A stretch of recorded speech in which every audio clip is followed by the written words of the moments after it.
Danny the Champion of the World by Roald Dahl. Chapter 1. The Filling Station. When I was 4 months old, my mother died suddenly, and my father was left to look after me all by himself. I had no brothers or sisters, so all through my boyhood from the age of 4 months onwards, there were just the two of us, my father and me. We lived in an old gypsy caravan behind a filling station. My father owned the filling station and the caravan and a small field behind, but that was about all he owned in the world. It was a very small filling station on a small country road surrounded by fields and woody hills. While I was still a baby, my father washed me and fed me and changed my nappies and did all the millions of other things a mother normally does for her child. That is not an easy task for a man, especially when he has to earn his living at the same time by repairing motor car engines and serving customers with petrol. But my father didn't seem to mind. I think that all the love he had felt for my mother when she was alive, he now lavished upon me. During my early years, I never had a moment's unhappiness or illness. I was now a scruffy little boy, as you can see, with grease and oil all over me. But that was because I spent all day in the workshop, helping my father with the cars. The filling station itself had only 2 pumps. There was a wooden shed behind the pumps that served as an office. There was nothing in the office except an old table and a cash register to put the money in. It was one of those where you pressed a button and a bell rang and the drawer shot out with a terrific bang. I used to love that. The square brick building to the right of the office was the workshop. My father built that himself with loving care, and it was really the only solid thing in the place. "We are engineers, you and I," he used to say to me. "We earn our living by repairing engines, and we can't do good work in a rotten workshop." It was a fine workshop, big enough to take 1 car comfortably and leave plenty of room round the sides for working. It had a telephone so that customers could arrange to bring their cars in for repair. The caravan was our house and our home. It was a real old gypsy wagon with big wheels and fine patterns painted all over it in yellow and red and blue. My father said it was at least 150 years old. Many gypsy children, he said, had been born into it and grown up within its wooden walls. With a horse to pull it, the old caravan must have wandered for thousands of miles along the roads and lanes of England. But now its wanderings were over, and because the wooden spokes in the wheels were beginning to rot, my father had propped it up underneath with bricks. There was only 1 room in the caravan, and it wasn't much bigger than a fair-sized modern bathroom. It was a narrow room, the shape of the caravan itself, and against the back were 2 bunk beds, one above the other. The top one was my father's, the bottom one was mine. Although we had electric lights in the workshop, we were not allowed to have them in the caravan. The electricity people said it was unsafe to put wires into something as old and rickety as that. So we got our heat and light in much the same way as the gypsies had done years ago. There was a wood-burning stove with a chimney that went up through the roof, and this kept us warm in winter. There was a paraffin burner on which to boil a kettle or cook a stew, and there was a paraffin lamp hanging from the ceiling. When I needed a bath, my father would heat a kettle of water and pour it into a basin. Then he would strip me naked and scrub me all over, standing up. This, I think, got me just as clean as if I were washed in a bath. Probably cleaner, because I didn't finish up sitting in my own dirty water.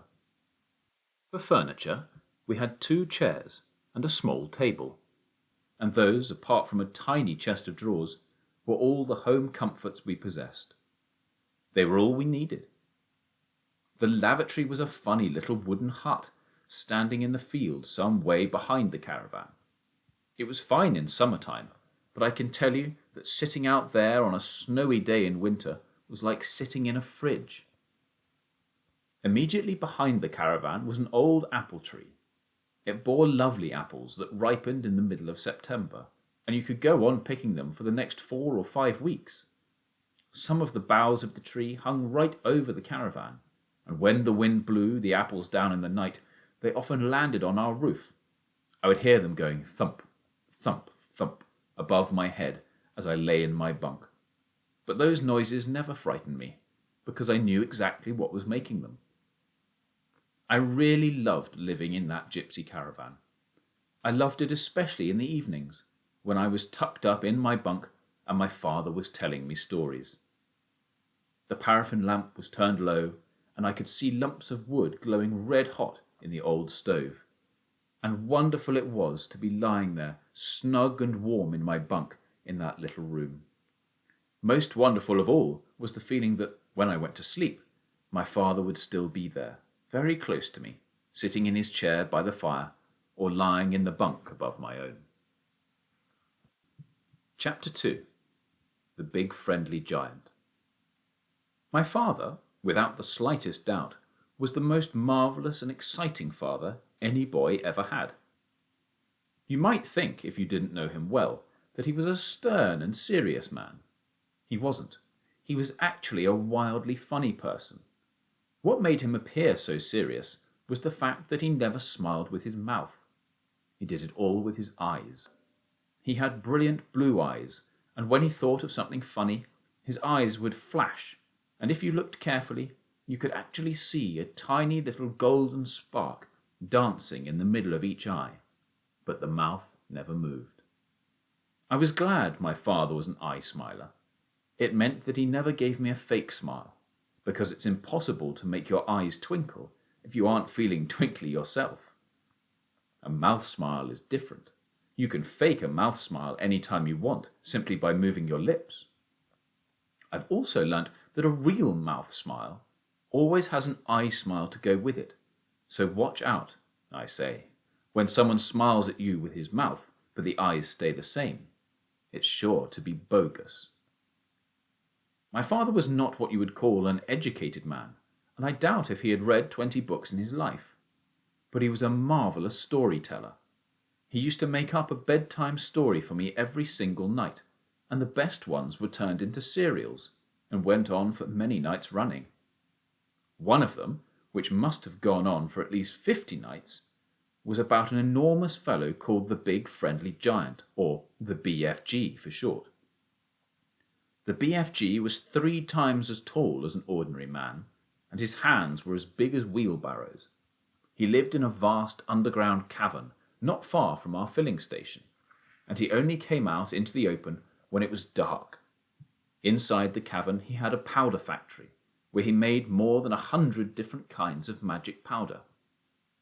Occasionally, as he told his stories, my father would stride up and down, waving his arms and waggling his fingers.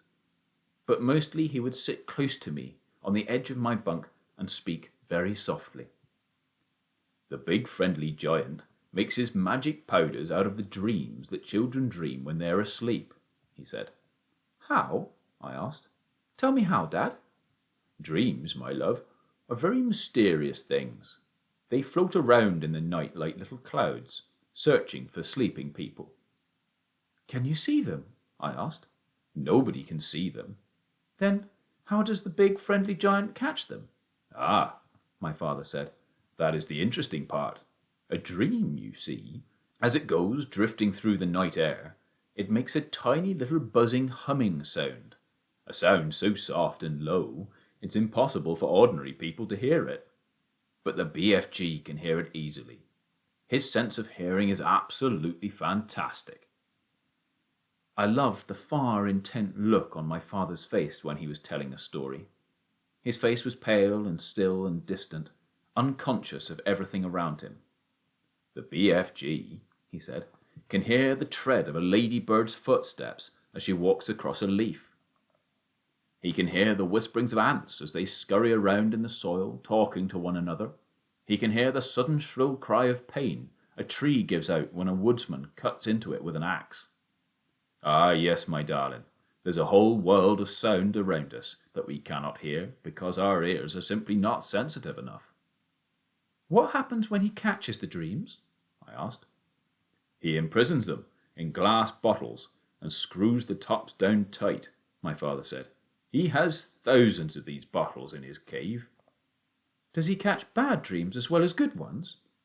Yes, my father said, He catches both, but he only uses the good ones in his powders. What does he do with the bad ones? He explodes them.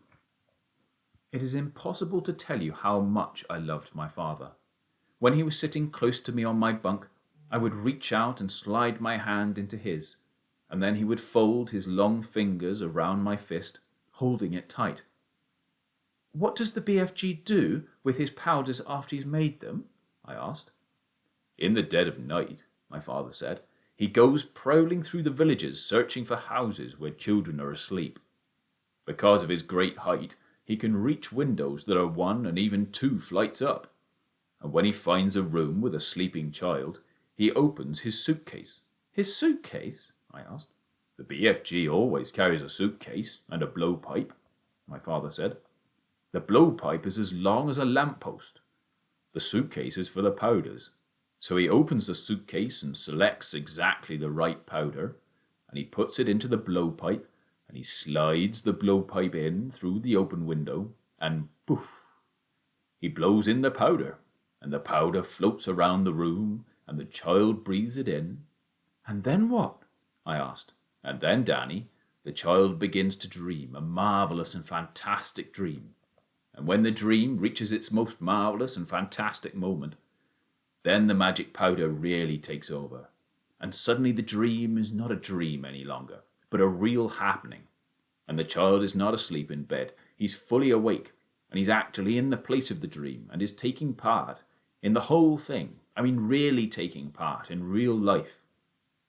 More about that tomorrow. It's getting late. Good night, Danny. Go to sleep. My father kissed me, and then he turned down the wick of the little paraffin lamp until the flame went out. He seated himself in front of the wood stove, which now made a lovely red glow in the dark room. Dad, I whispered. What is it? Have you ever actually seen the big friendly giant? Once, my father said. Only once. You did? Where? I was out behind the caravan, my father said, and it was a clear moonlit night, and I happened to look up, and suddenly I saw this tremendous tall person running along the crest of the hill. He had a queer, long, striding, lolloping gait, and his black cloak was streaming out behind him like the wings of a bird. There was this big suitcase in one hand and a blowpipe in the other, and when he came to the high hawthorn hedge at the end of the field, he just strode over it as though it wasn't there. Were you frightened, Dad? No, my father said. It was thrilling to see him, and a little eerie, but I wasn't frightened. Go to sleep now. Good night. Chapter 3. Cars and Kites and Fire Balloons. My father was a fine mechanic. People who lived miles away used to bring their cars to him for repair rather than take them to their nearest garage. He loved engines. A petrol engine is sheer magic, he said to me once. Just imagine being able to take 1,000 different bits of metal, and if you fit them all together in a certain way, and then if you feed them a little oil and petrol, and if you press a little switch, suddenly those bits of metal will all come to life, and they will purr and hum and roar, and they will make the wheels of a motor car go whizzing round at fantastic speeds. It was inevitable that I, too, should fall in love with engines and cars. Don't forget that even before I could walk, the workshop had been my playroom, for where else could my father have put me so that he could keep an eye on me all day long? My toys were the greasy cogs and springs and pistons that lay around all over the place, and these, I can promise you, were far more fun to play with than most of the plastic stuff children are given these days. So almost from birth, I began training to be a mechanic. But now that I was 5 years old, there was the problem of school to think about. It was the law that parents must send their children to school at the age of 5, and my father knew about this. We were in the workshop, I remember, on my 5th birthday, when the talk about school started. I was helping my father to fit new brake linings to the rear wheel of a big Ford, when suddenly he said to me, "You know something interesting, Danny? You must easily be the best 5-year-old mechanic in the world." This was the greatest compliment he had ever paid me. I was enormously pleased. "You like this work, don't you?" he said. "All this messing about with engines." "I absolutely love it," I said. He turned and faced me and laid a hand gently on my shoulder. "I want to teach you to be a great mechanic," he said, "and when you grow up, I hope you will become a famous designing engineer, a man who designs new and better engines for cars and aeroplanes. For that," he added, "you will need a really good education. But I don't want to send you to school quite yet. In another 2 years, you will have learned enough here with me to be able to take a small engine completely to pieces and put it together again, all by yourself. After that, you can go to school." You probably think my father was crazy, trying to teach a young child to be an expert mechanic.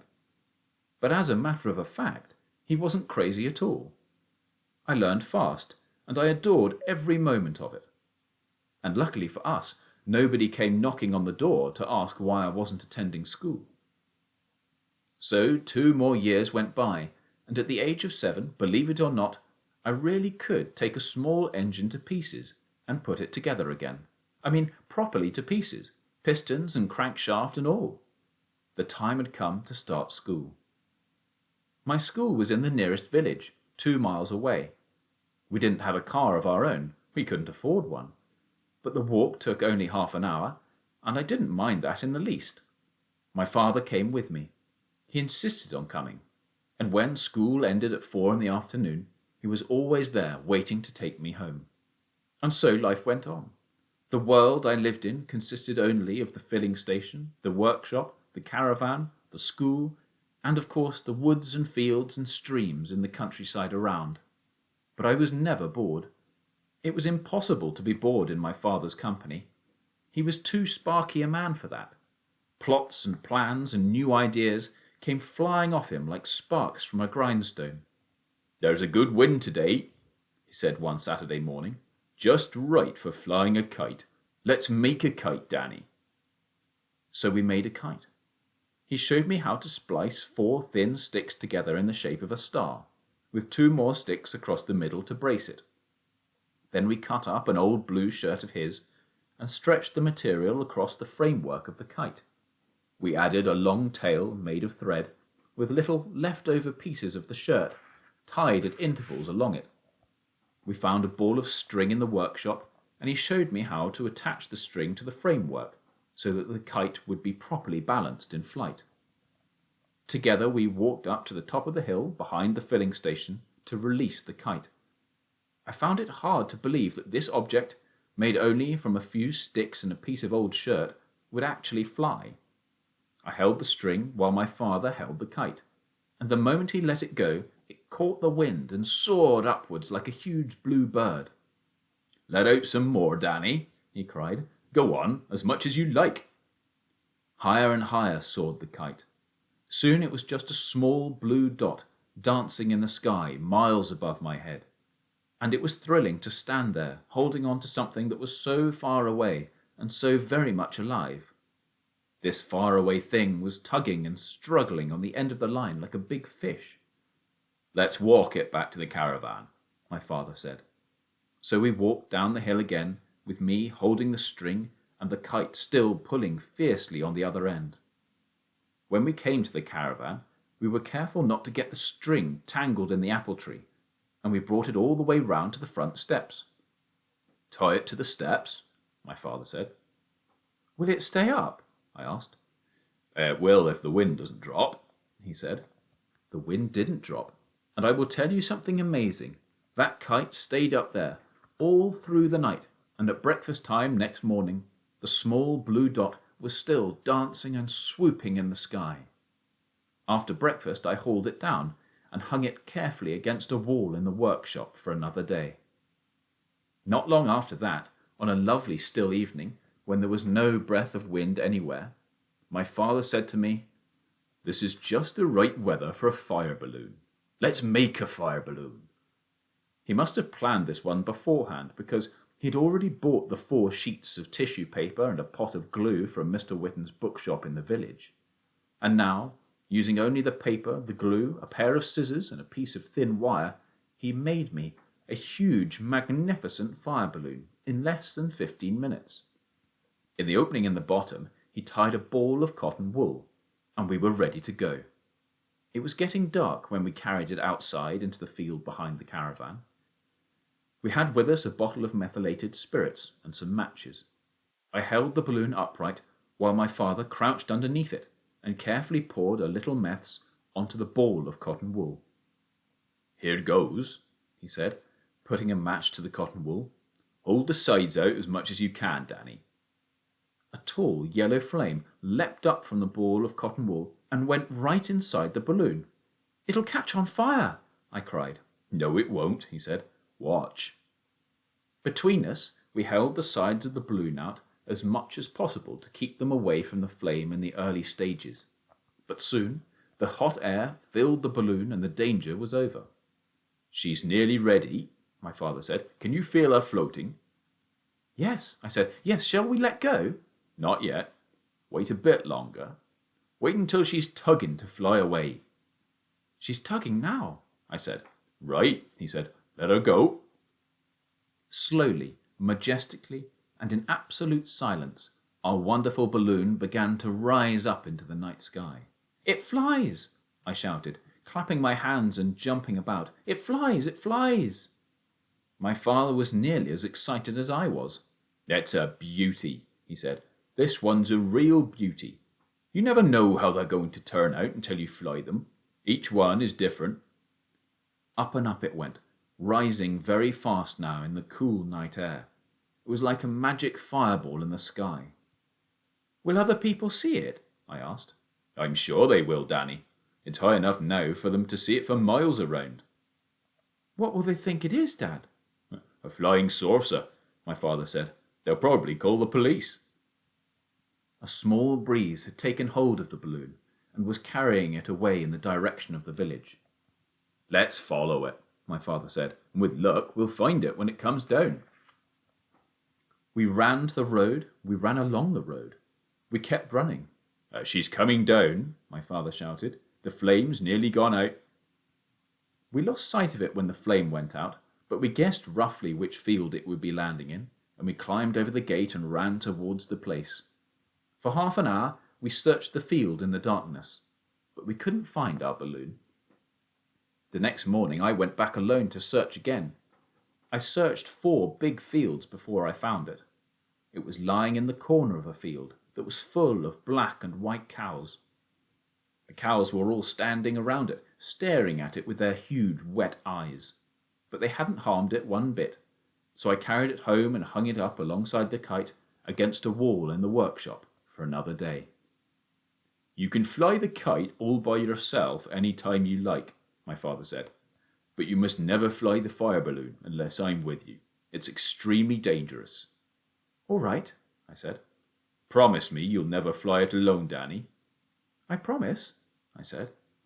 Then there was the tree house, which we built high up in the top of a big oak in the bottom of our field, and the bow and arrow, the bow a 4-foot-long ash sapling, and the arrows flighted with the tail feathers of partridge and pheasant, and stilts that made me 10 feet tall, and a boomerang that came back and fell at my feet nearly every time I threw it.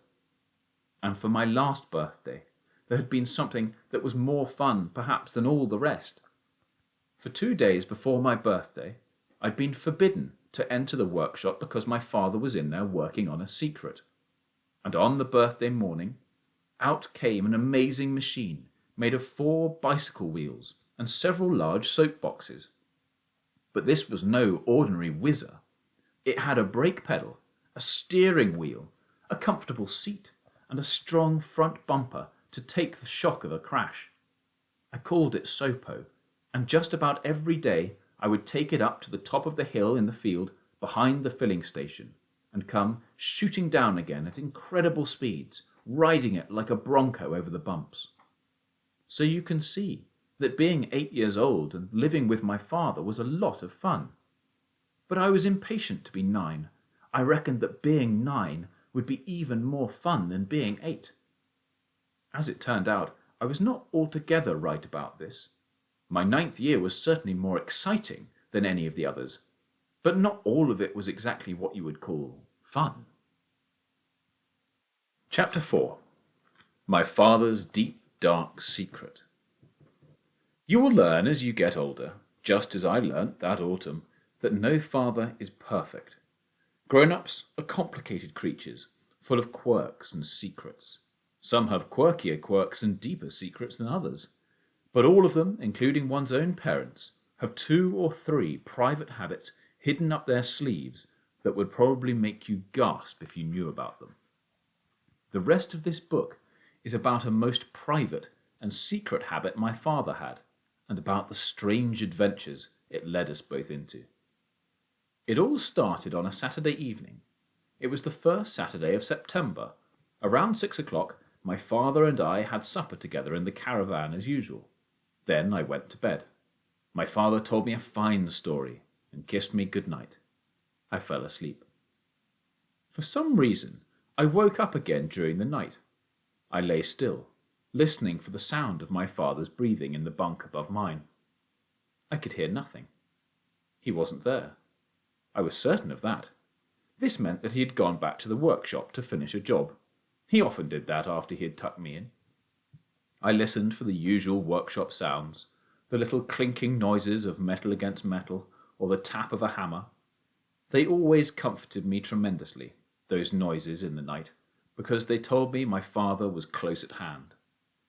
But on this night, no sound came from the workshop. The filling station was silent. I got out of my bunk and found a box of matches by the sink. I struck one and held it up to the funny old clock that hung on the wall above the kettle. It said 11:10. I went to the door of the caravan. "Dad," I said softly. "Dad, are you there?" No answer. There was a small wooden platform outside the caravan door, about 4 feet above the ground. I stood on the platform and gazed around me.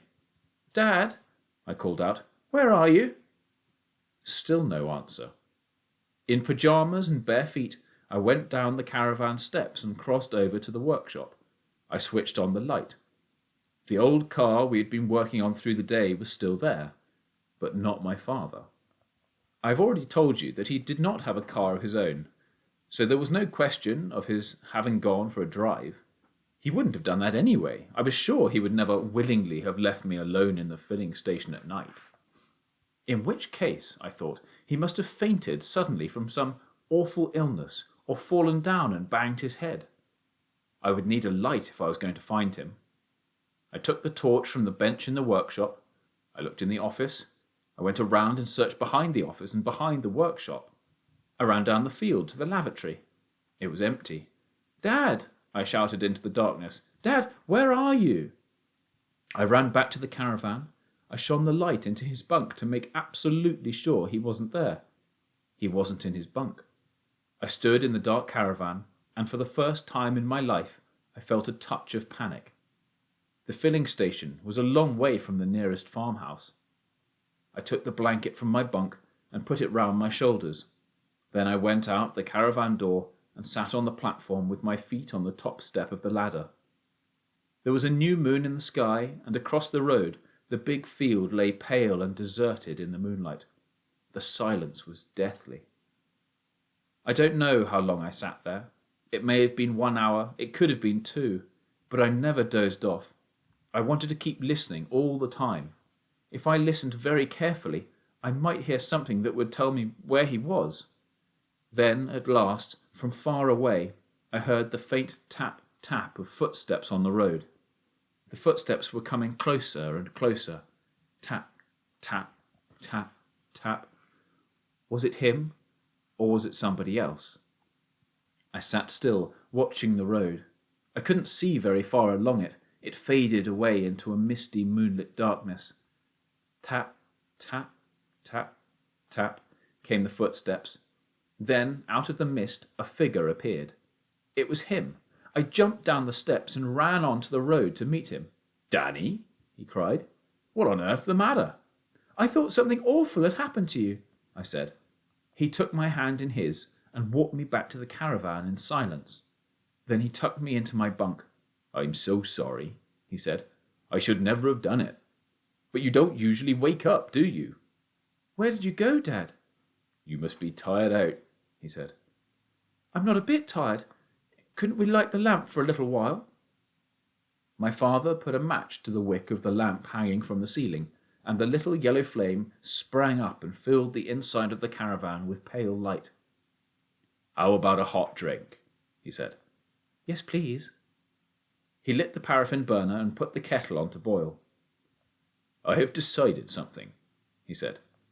I am going to let you in on the deepest, darkest secret of my whole life. I was sitting up in my bunk, watching my father. You asked me where I had been, he said. The truth is, I was up in Hazell's Wood. Hazell's Wood? I cried. That's miles away. 6 miles and a half, my father said. I know I shouldn't have gone, and I'm very, very sorry about it. But I had such a powerful yearning. His voice trailed away into nothingness. But why would you want to go all the way up to Hazell's Wood? I asked. He spooned cocoa powder and sugar into 2 mugs, doing it very slowly and levelling each spoonful as though he were measuring medicine. Do you know what is meant by poaching? He asked. Poaching? Not really, no. It means going up into the woods in the dead of night and coming back with something for the pot. Poachers in other places poach all sorts of different things, but around here it's always pheasants. You mean stealing them? I said aghast. We don't look at it that way, my father said. Poaching is an art. A great poacher is a great artist. Is that actually what you were doing in Hazell's Wood, Dad? Poaching pheasants? I was practicing the art, he said, the art of poaching. I was shocked. My own father, a thief. This gentle, lovely man. I couldn't believe he would go creeping into the woods at night to pinch valuable birds belonging to somebody else. The kettle's boiling, I said. Ah, so it is. He poured the water into the mugs and brought mine over to me. Then he fetched his own and sat with it at the end of my bunk. Your granddad, he said, my own dad, was a magnificent and splendiferous poacher. It was he who taught me all about it. I caught the poaching fever from him when I was 10 years old, and I've never lost it since. Mind you, in those days, just about every man in our village was out in the woods at night poaching pheasants, and they did it not only because they loved the sport, but because they needed food for their families. When I was a boy, times were bad for a lot of people in England. There was very little work to be had anywhere, and some families were literally starving. Yet a few miles away in the rich man's wood, thousands of pheasants were being fed like kings twice a day. So can you blame my dad for going out occasionally and coming home with a bird or 2 for the family to eat? No, I said, of course not. But we're not starving here, Dad. You've missed the point, Danny boy. You've missed the whole point. Poaching is such a fabulous and exciting sport that once you start doing it, it gets into your blood and you can't give it up. Just imagine, he said, leaping off the bunk and waving his mug in the air. Just imagine, for a minute, that you're all alone up there in the dark wood, and the wood is full of keepers hiding behind the trees, and the keepers have guns. Guns? I gasped. They don't have guns. All keepers have guns, Danny. It's for the vermin, mostly. The foxes and stoats and weasels who go after the pheasants. But they'll always take a pot at a poacher too, if they spot him. Dad, you're joking. Not at all. But they only do it from behind, only when you're trying to escape. They like to pepper you in the legs at about 50 yards. They can't do that, I cried. They could go to prison for shooting someone. You could go to prison for poaching, my father said. There was a glint and a sparkle in his eyes now that I had never seen before. Many's the night when I was a boy, Danny. I've gone into the kitchen and seen my old dad lying face down on the table, and Mum standing over him digging the gunshot pellets out of his backside with a potato knife. It's not true, I said, starting to laugh. You don't believe me? Yes, I believe you. Towards the end, he was so covered in tiny little white scars, he looked exactly like it was snowing. I don't know why I'm laughing, I said. It's not funny. It's horrible. Poacher's bottom, they used to call it, my father said. and there wasn't a man in the whole village who didn't have a bit of it one way or another. But my dad was the champion. How's the cocoa? Fine, thank you. If you're hungry, we could have a midnight feast, he said. Could we, Dad? Of course. My father got out the bread tin and the butter and cheese and started making sandwiches. Let me tell you about this phony pheasant shooting business, he said. First of all, it is practiced only by the rich. Only the very rich can afford to rear pheasants just for the fun of shooting them down when they grow up. These wealthy idiots spend huge sums of money every year buying baby pheasants from pheasant farms and rearing them in pens until they're big enough to be put out into the woods. In the woods, the young birds hang around like flocks of chickens. They're guarded by keepers and fed twice a day on the best corn until they're so fat they can hardly fly. Then beaters are hired who walk through the woods, clapping their hands and making as much noise as they can to drive off the half-tamed pheasants towards the half-baked men and their guns. After that, it's bang, bang, bang, and down they come. Would you like strawberry jam on one of those? Yes, please, I said. 1 jam and 1 cheese. But, Dad... What? How do you actually catch the pheasants when you're poaching? Do you have a gun hidden away up there? A gun? He cried, disgusted. Real poachers don't shoot pheasants, Daddy. Didn't you know that? You've only got to fire a cat pistol up in those woods and the keepers will be on you. Then how do you do it? Ah, my father said, and the eyelids drooped over the eyes, veiled and secretive. He spread strawberry jam thickly on a piece of bread, taking his time. These things are big secrets, he said. Very big secrets indeed.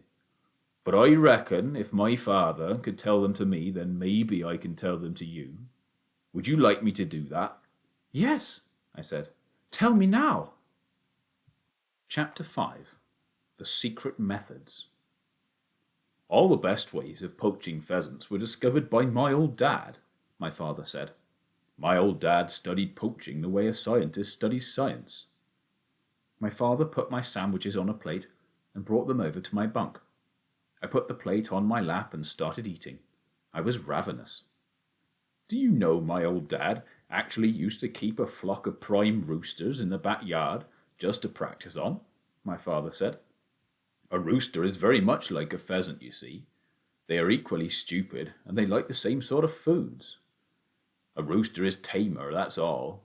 So whenever my dad thought up a new method of catching pheasants, he tried it out on a rooster first to see if it worked. What are the best ways? I asked. My father laid a half-eaten sandwich on the edge of the sink and gazed at me in silence for about 20 seconds. Promise you won't tell another soul? I promise. Now here's the thing, he said. Here's the first big secret. Ah, but it's more than a secret, Danny. It's the most important discovery in the whole history of poaching. He edged a shade closer to me. His face was pale in the pale yellow glow from the lamp in the ceiling, but his eyes were shining like stars. So here it is, he said, and now suddenly his voice became soft and whispery and very private. Pheasants, he whispered, are crazy about raisins. Is that the big secret? That's it, he said. It may not sound very much when I say it like that, but believe me, it is. Raisins? I said. Just ordinary raisins. It's like a mania with them. You throw a few raisins into a bunch of pheasants, and they'll start fighting each other to get at them. My dad discovered that 40 years ago, just as he discovered these other things I'm about to describe to you. My father paused and glanced over his shoulder, as though to make sure there was nobody at the door of the caravan listening. Method number 1, he said softly, is known as the horsehair stopper. The horsehair stopper? I murmured. That's it, my father said, and the reason it's such a brilliant method is that it's completely silent. There's no squawking or flapping around or anything else with the horsehair stopper. When the pheasant is caught, and that's mighty important because don't forget, Danny, when you're up in those woods at night and the great trees are spreading their branches high above you like black ghosts, it is so silent that you can hear a mouse moving, and somewhere among it all The keepers are waiting and listening. They're always there, those keepers, standing stony still against a tree or behind a bush with their guns at the ready." "What happens with the horsehair stopper?" I asked. "How does it work?" "It's very simple," he said. "First, you take a few raisins and you soak them in water overnight to make them plump and soft and juicy. Then you get a bit of good stiff horsehair and you cut it up into half-inch lengths." "Horsehair?" I said. "Where'd you get horsehair?" "Well, you pull it out of a horse's tail, of course. That's not difficult as long as you stand to one side when you're doing it so you don't get kicked." "Go on," I said. "So you cut the horsehair into half-inch lengths. Then you push one of these lengths through the middle of a raisin, so there's just a tiny bit of horsehair sticking out on either side. That's all you do. You're now ready to catch a pheasant. If you want to catch more than one, you prepare more raisins. Then, when evening comes, you creep up into the woods, making sure you get there before the pheasants have gone up into the trees to roost. Then you scatter the raisins, and soon along comes a pheasant and gobbles it up." "What happens then?" I asked. "Here's what my dad discovered," he said. "First of all, the horsehair makes the raisins stick in the pheasant's throat.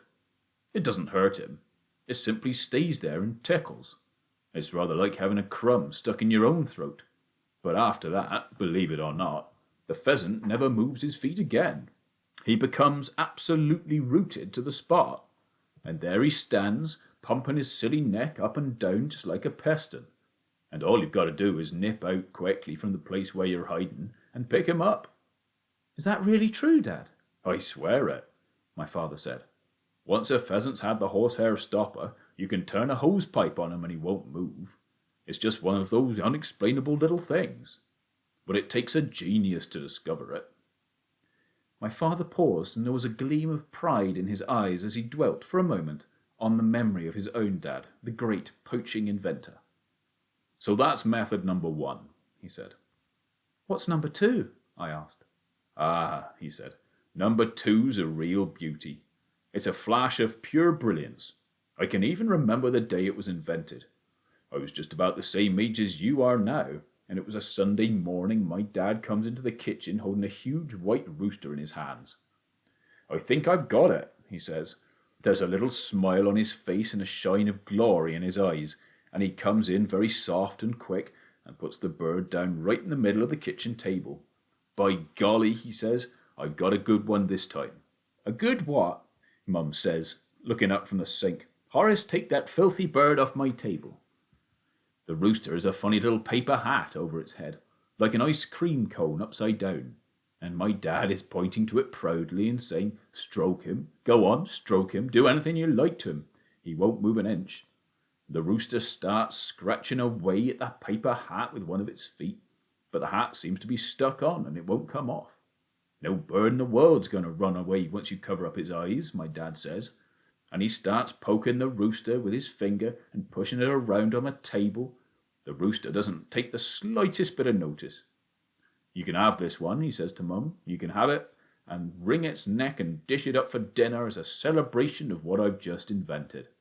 And then, straight away, he takes me by the arm and marches me quickly out the door, and off we go over the fields and up into the big forest the other side of Littlehampton, which used to belong to the Duke of Buckingham. And in less than 2 hours we get 5 lovely fat pheasants with no more trouble than it takes to go out and buy them in the shop." My father paused for breath. His eyes were shining bright as they gazed back into the wonderful world of his youth. "But, Dad," I said, "how'd you get the paper hats over the pheasants' heads?"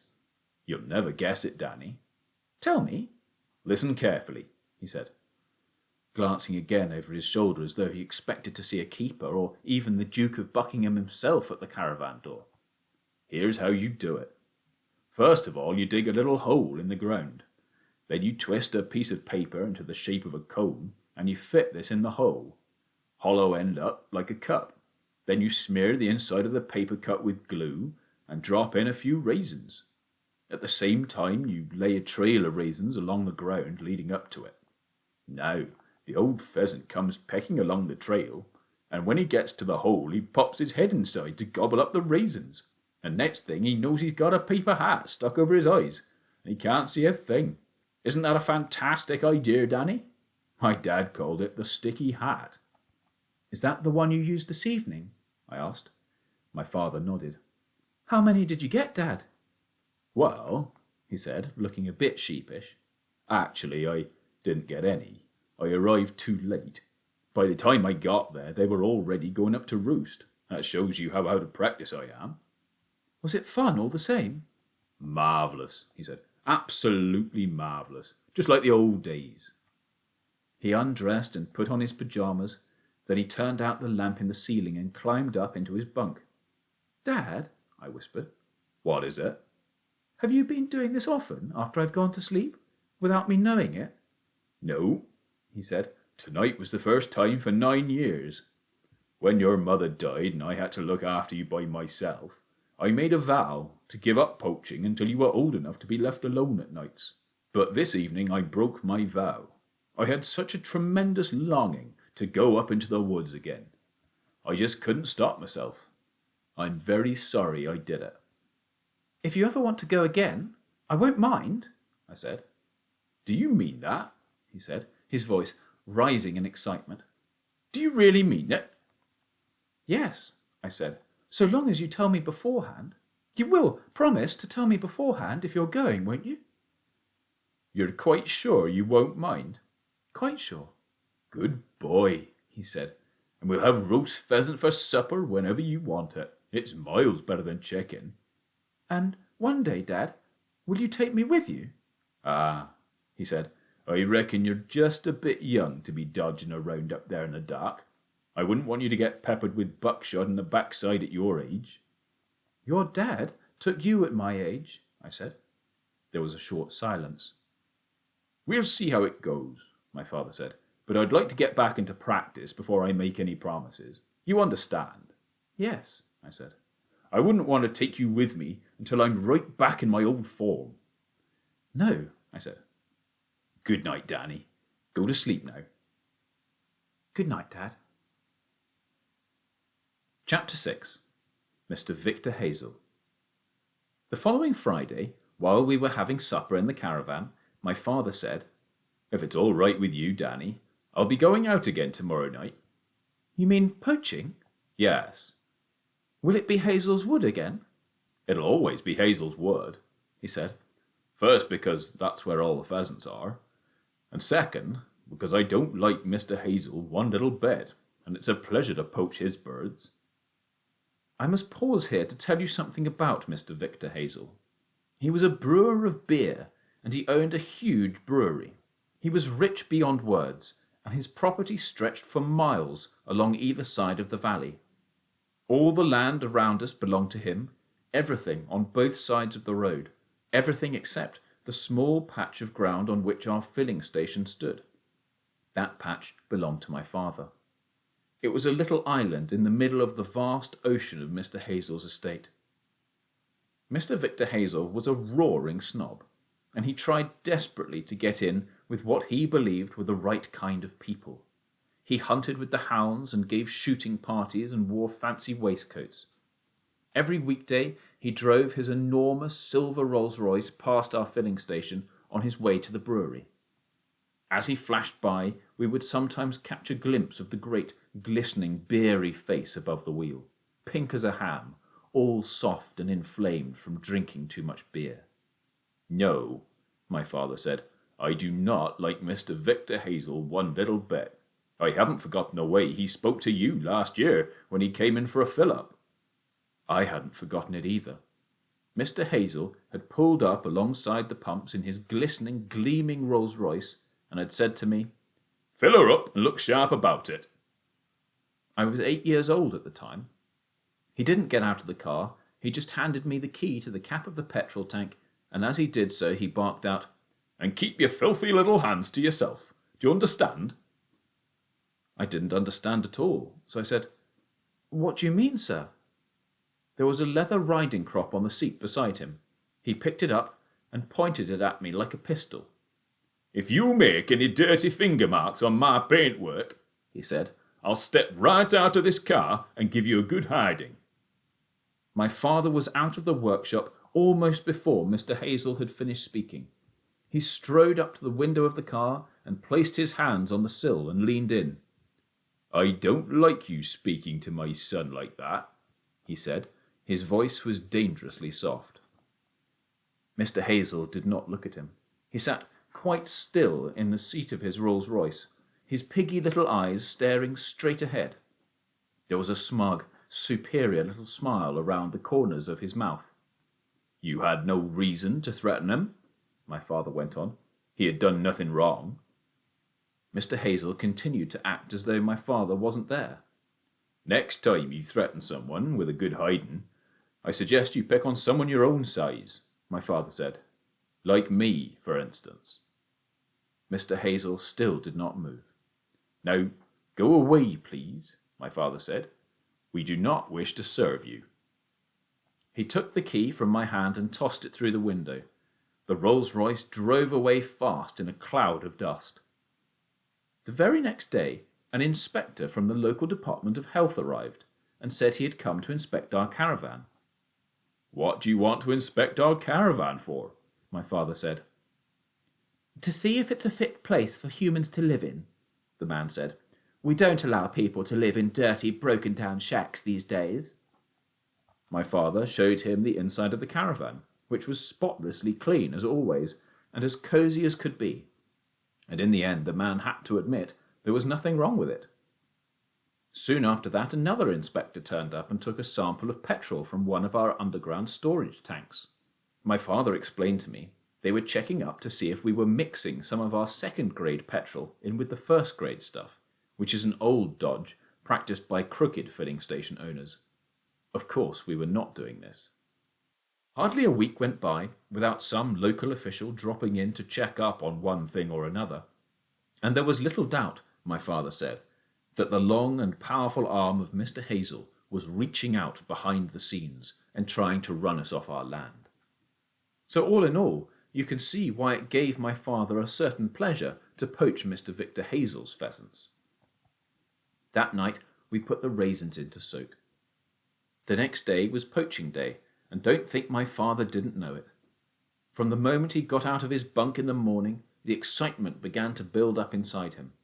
This was a Saturday, so I was home from school, and we spent most of the day in the workshop decarbonizing the cylinders of Mr. Pratchett's Austin 7. It was a great little car, built in 1933, a tiny miracle of a machine that still ran as sweetly as ever, though it was now more than 40 years old. My father said that these Austin 7s, better known in their time as Baby Austins, were the first successful mini-cars ever made. Mr. Pratchett, who owned a turkey farm near Aylesbury, was as proud as could be of this one, and he always brought it to us for repair. Working together, we released the valve springs and drew out the valves. We unscrewed the cylinder head nuts and lifted off the head itself.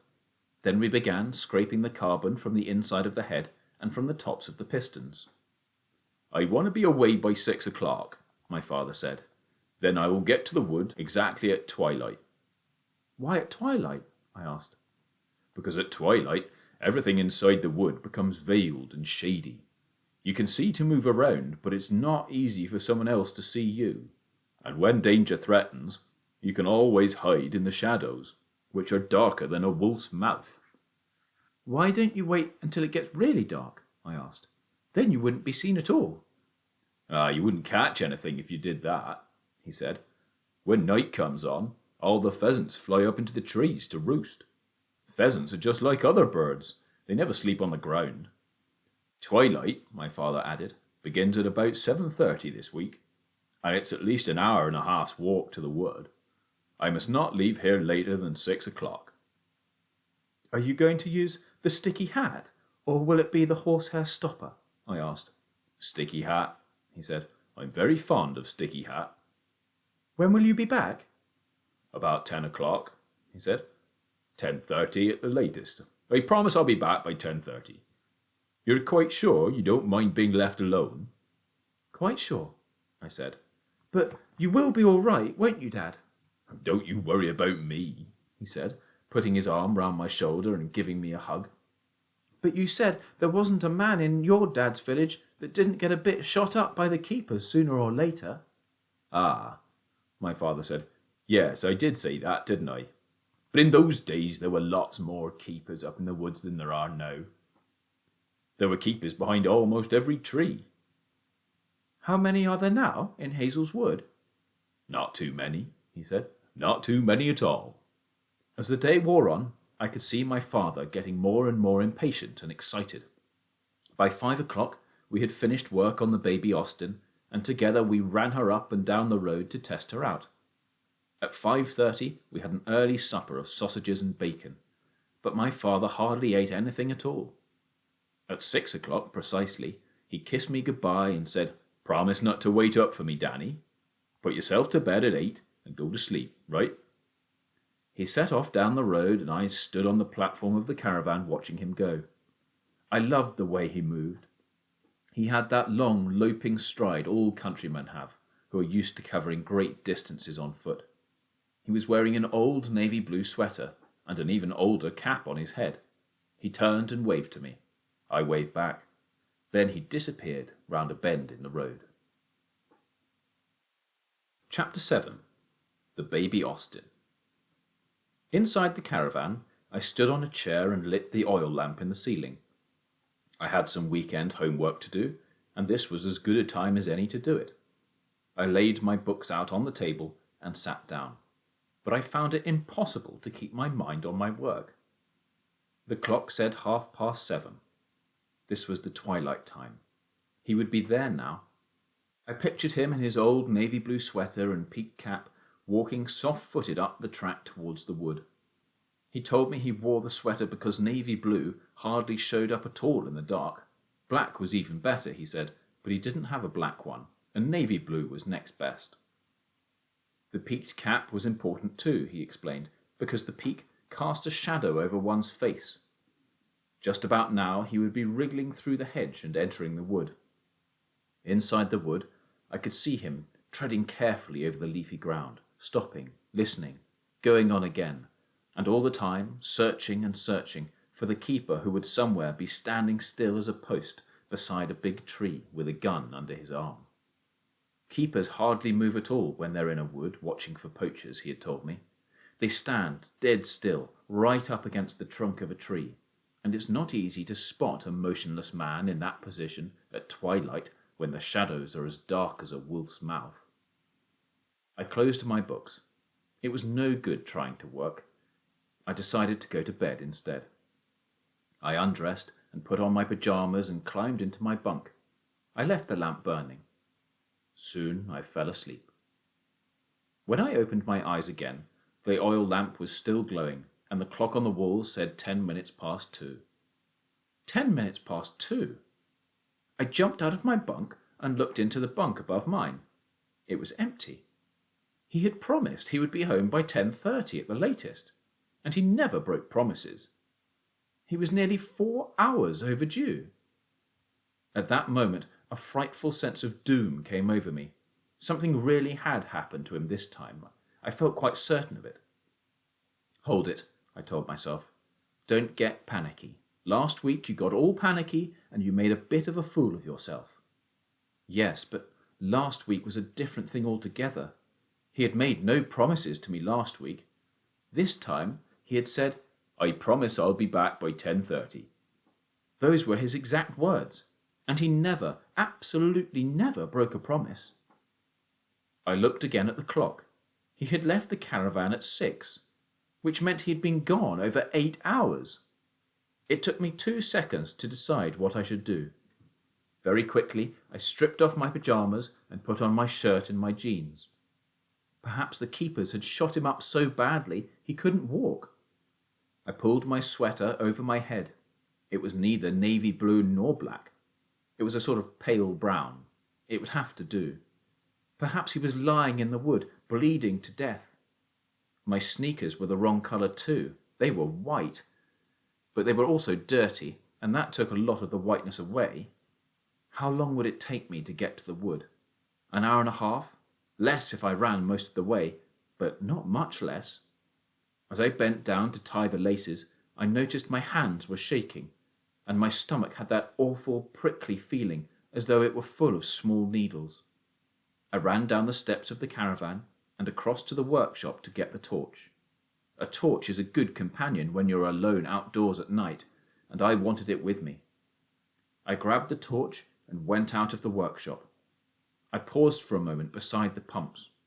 The moon had long since disappeared, but the sky was clear, and a great mass of stars was wheeling above my head. There was no wind at all, no sound of any kind.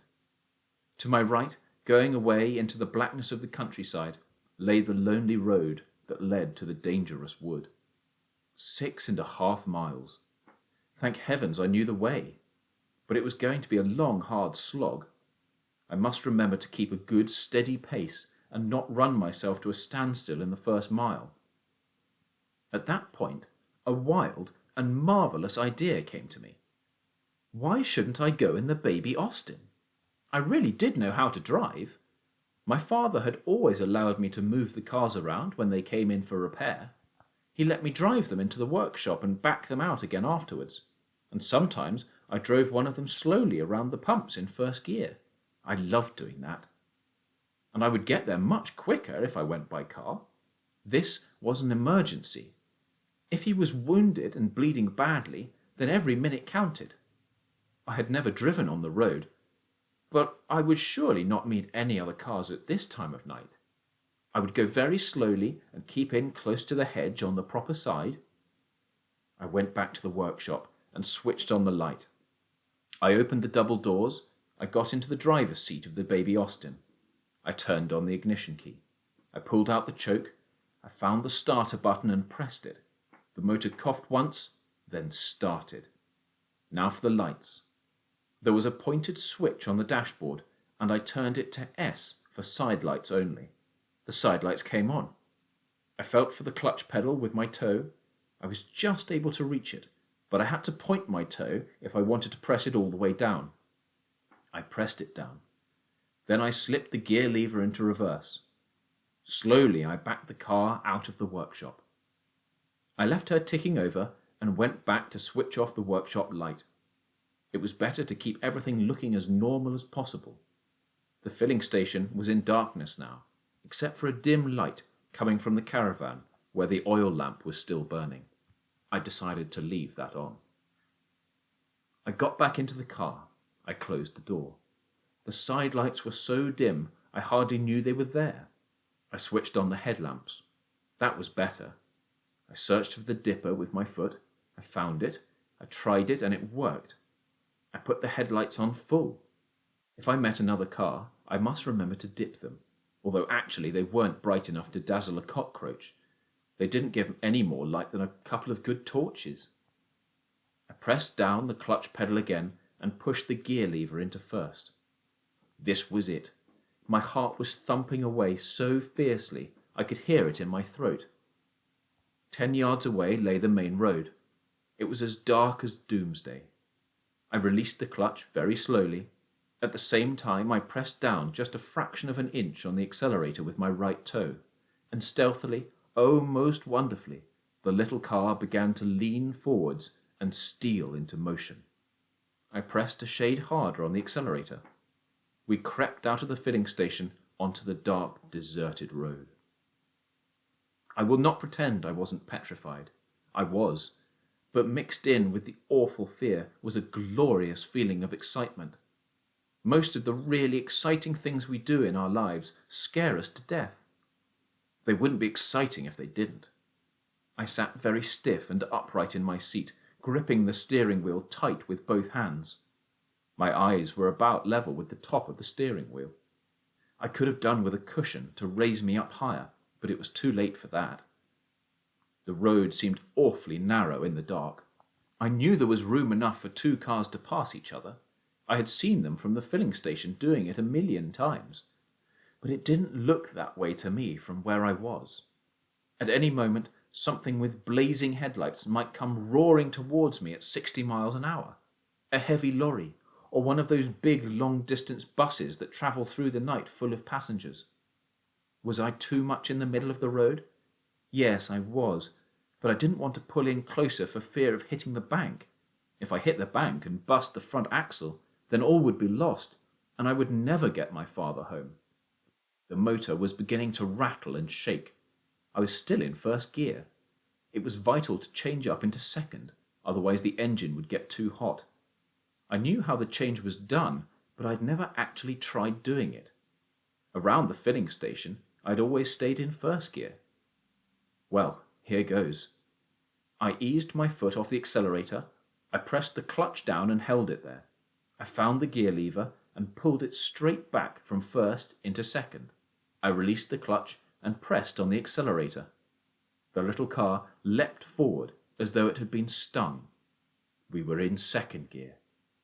What speed were we doing? I glanced at the speedometer. It was lit up very faintly, but I was able to read it. It said 15 miles an hour. Good, that was quite fast enough. I would stay in second gear. I started figuring out how long it would take me to do 6 miles travelling at 15 miles an hour. At 60 miles an hour, 6 miles would take 6 minutes. At 30, it would take twice as long, 12 minutes. At 15, it would take twice as long again, 24 minutes. I kept going. I knew every bit of the road, every curve and every little rise and dip. Once a fox flashed out of the hedge in front of me and ran across the road with its long, bushy tail streaming out behind him. I saw him clearly in the glow of my headlamps. His fur was red-brown and he had a white muzzle. It was a thrilling sight. I began to worry about the motor. I knew very well it would be certain to overheat if I drove for long in either first or second gear. I was in second. I must now change up into third. I took a deep breath and grasped the gear lever again. Foot off the accelerator, clutch in, gear lever up and across and up again, clutch out. I had done it. I pressed down on the accelerator. The speedometer crept up to 30. I gripped the wheel very tight with both hands and stayed in the middle of the road. At this rate, I would soon be there. Hazell's Wood was not on the main road. To reach it, you had to turn left through a gap in the hedge and go uphill over a bumpy track for about 1/4 of a mile. If the ground had been wet, there would have been no hope of getting there in a car, but there hadn't been any rain for a week, and the ground would surely be hard and dry. I figured I must be getting pretty close to the turning place now. I must watch out for it carefully. It would be easy to miss. There was no gate or anything else to indicate where it was. It was simply a small gap in the hedge, just wide enough to allow farm tractors to go through. Suddenly, far ahead of me, just below the rim of the night sky, I saw a splash of yellow light. I watched it, trembling. This was something I had been dreading all along. Very quickly the light got brighter and brighter and nearer, and in a few seconds it took shape and became the long white beam of headlamps from a car rushing towards me. My turning place must be very close now. I was desperate to reach it and swing off the road before that monster reached me. I pressed my foot hard down for more speed. The little engine roared. The speedometer went from 30 to 35 and then 40, but the other car was closing fast.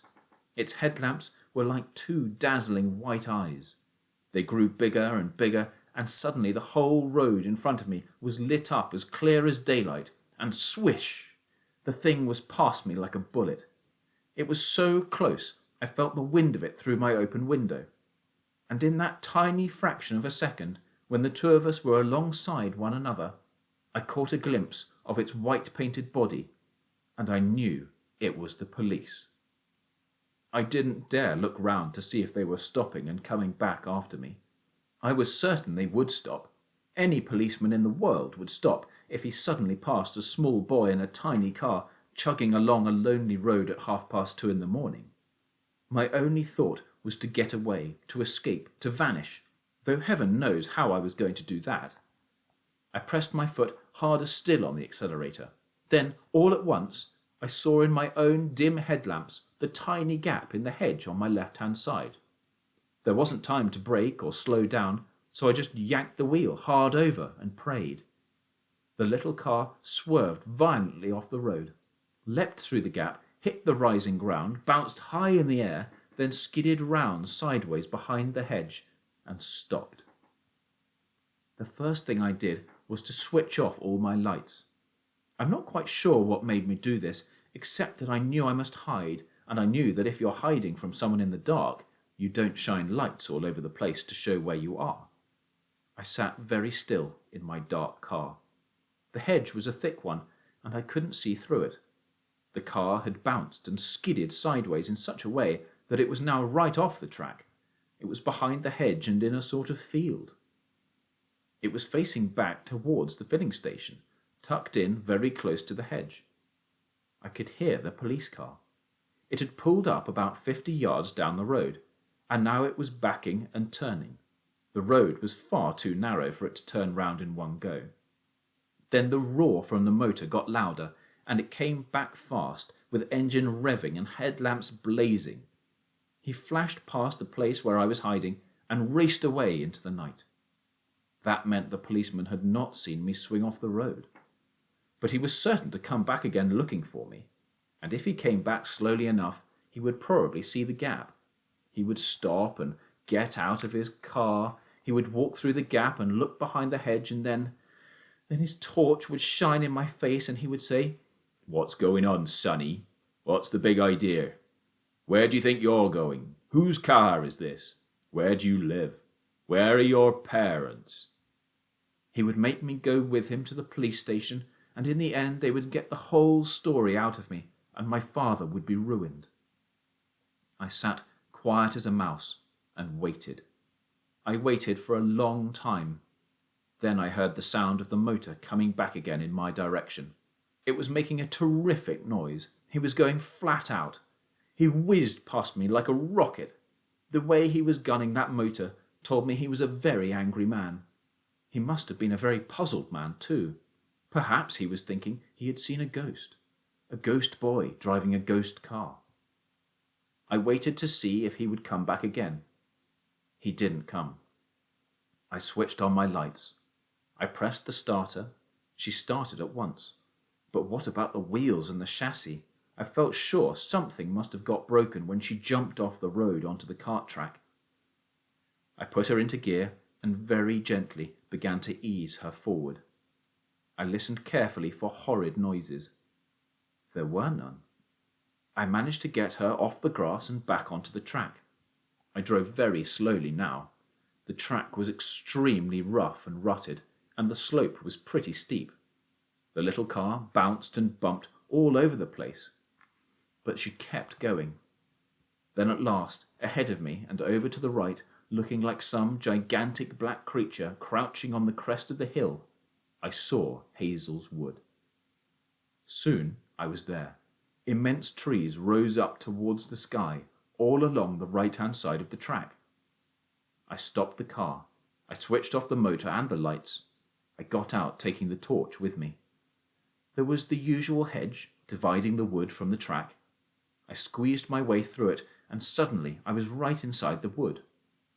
When I looked up, the trees had closed in above my head like a prison roof, and I couldn't see the smallest patch of sky or a single star. I couldn't see anything at all. The darkness was so solid around me, I could almost touch it. "Dad," I called out. "Dad, are you there?" My small, high voice echoed through the forest and faded away. I listened for an answer, but none came. Chapter 8. The Pit. I cannot possibly describe to you what it felt like to be standing alone in the pitchy blackness of that silent wood in the small hours of the night. The sense of loneliness was overwhelming. The silence was as deep as death, and the only sounds were the ones I made myself. I tried to keep absolutely still for as long as possible to see if I could hear anything at all. I listened and listened. I held my breath and listened again. I had a queer feeling that the whole wood was listening with me, the trees and the bushes, the little animals hiding in the undergrowth, and the birds roosting in the branches. All were listening. Even the silence was listening. Silence was listening to silence. I switched on the torch. A brilliant beam of light reached out ahead of me like a long white arm. That was better. Now, at any rate, I could see where I was going. The keepers would also see, but I didn't care about the keepers anymore. The only person I cared about was my father. I wanted him back. I kept the torch on and went deeper into the wood. "Dad," I shouted. "Dad, it's Danny. Are you there?" I didn't know which direction I was going in. I just went on walking and calling out, walking and calling, and each time I called I would stop and listen, but no answer came. After a time, my voice began to go all trembly. I started to say silly things like, "Oh, Dad, please tell me where you are. Please answer me. Please. Oh, please." And I knew that if I wasn't careful, the sheer hopelessness of it all would get the better of me, and I would simply give up and lie down under the trees. "Are you there, Dad? Are you there?" I shouted. "It's Danny." I stood still, listening, and in the silence that followed, I heard, or thought I heard, the faint but oh so faint sound of a human voice. I froze and kept listening. Yes, there it was again. I ran towards the sound. "Dad!" I shouted. "It's Danny. Where are you?" I stopped again and listened. This time the answer came just loud enough for me to hear the words. "I'm here," the voice called out. "Over here." It was him. I was so excited my legs began to get all shaky. "Where are you, Danny?" my father called out. "I'm here, Dad. I'm coming." With the beam of the torch shining ahead of me, I ran towards the voice. The trees were bigger here and spaced farther apart. The ground was a carpet of brown leaves from last year and was good to run on. I didn't call out any more after that. I simply dashed ahead. And all at once his voice was right in front of me. "Stop, Danny, stop," he shouted. I stopped dead. I shone the torch over the ground. I couldn't see him. "Where are you, Dad?" "I'm down here. Come forward slowly, but be careful. Don't fall in." I crept forward. Then I saw the pit. I went to the edge of it and shone the light downwards, and there was my father. He was sitting on the floor of the pit, and he looked up into the light and said, "Hello, my marvellous darling. Thank you for coming." "Are you all right, Dad?" "My ankle seems to be broken," he said. "It happened when I fell in." The pit had been dug in the shape of a square, with each side about 6 feet long, but it was the depth of it that was so awful. It was at least 12 feet deep. The sides had been cut straight down into the earth, presumably with a mechanical shovel, and no man could have climbed out of it without help. "Does it hurt?" I asked. "Yes," he said, "it hurts a lot. But don't worry about that. The point is, I've got to get out of here before morning. The keepers know I'm here, and they're coming back for me as soon as it gets light." "Did they dig the hole to catch people?" I asked. "Yes," he said. I shone my light around the top of the pit and saw how the keepers had covered it over with sticks and leaves, and how the whole thing had collapsed when my father stepped on it. It was the kind of trap hunters in Africa dig to catch wild animals. "Do the keepers know who you are?" I asked. "No," he said. "Two of them came and shone a light down on me, but I covered my face with my arms and they couldn't recognize me. I heard them trying to guess. They were guessing all sorts of names, but they didn't mention mine. Then one of them shouted, 'We'll find out who you are all right in the morning, my lad, and guess who's coming with us to fish you out?' I didn't answer. I didn't want them to hear my voice.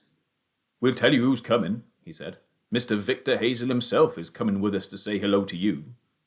And the other one said, 'Boy, I hate to think what he's going to do with you when he gets his hand on you.' They both laughed, and then they went away. Oh, my poor ankle." "Have the keepers gone, Dad?" "Yes," he said. "They've gone for the night." I was kneeling on the edge of the pit. I wanted so badly to go down and comfort him, but that would have been madness. "What time is it?" he said. "Shine the light down so I can see." I did as he asked. "It's 3:10, he said. "I must be out of here before sunrise." "Dad?" I said. Yes. I brought the car. I came in the baby Austin. You what? He cried. I wanted to get here quickly, so I just drove it out of the workshop and came straight here. He sat there staring at me. I kept the torch pointed to one side of him so as not to dazzle his eyes. You mean you actually drove here in the baby Austin? Yes. You're crazy, he said. You're absolutely plumb crazy. It wasn't difficult, I said. You could have been killed, he said. If anything had hit you in that little thing, you'd have been smashed to smithereens. It went fine, Dad. Where is it now? Just outside the wood on the bumpy track. His face was all puckered up with pain and as white as a sheet of paper. Are you all right? I asked. Yes, he said, I'm fine. He was shivering all over, though it was a warm night. If we could get you out, I'm sure I could get you to the car, I said. You could lean on me and hop on one leg. I'll never get out of here without a ladder, he said. Wouldn't a rope do? I asked. A rope? He said. Yes, of course, a rope would do it.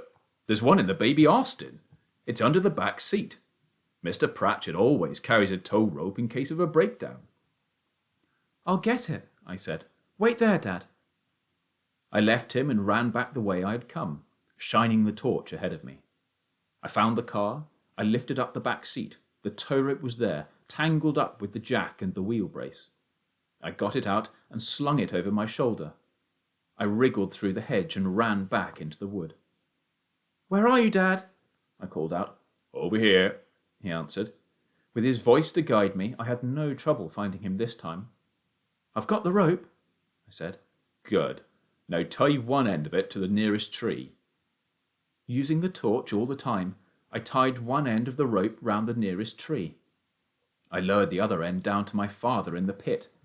He grasped it with both hands and hauled himself into a standing position. He stood only on his right leg. He kept his left foot off the ground by bending his knee. Jeepers, he said. This hurts.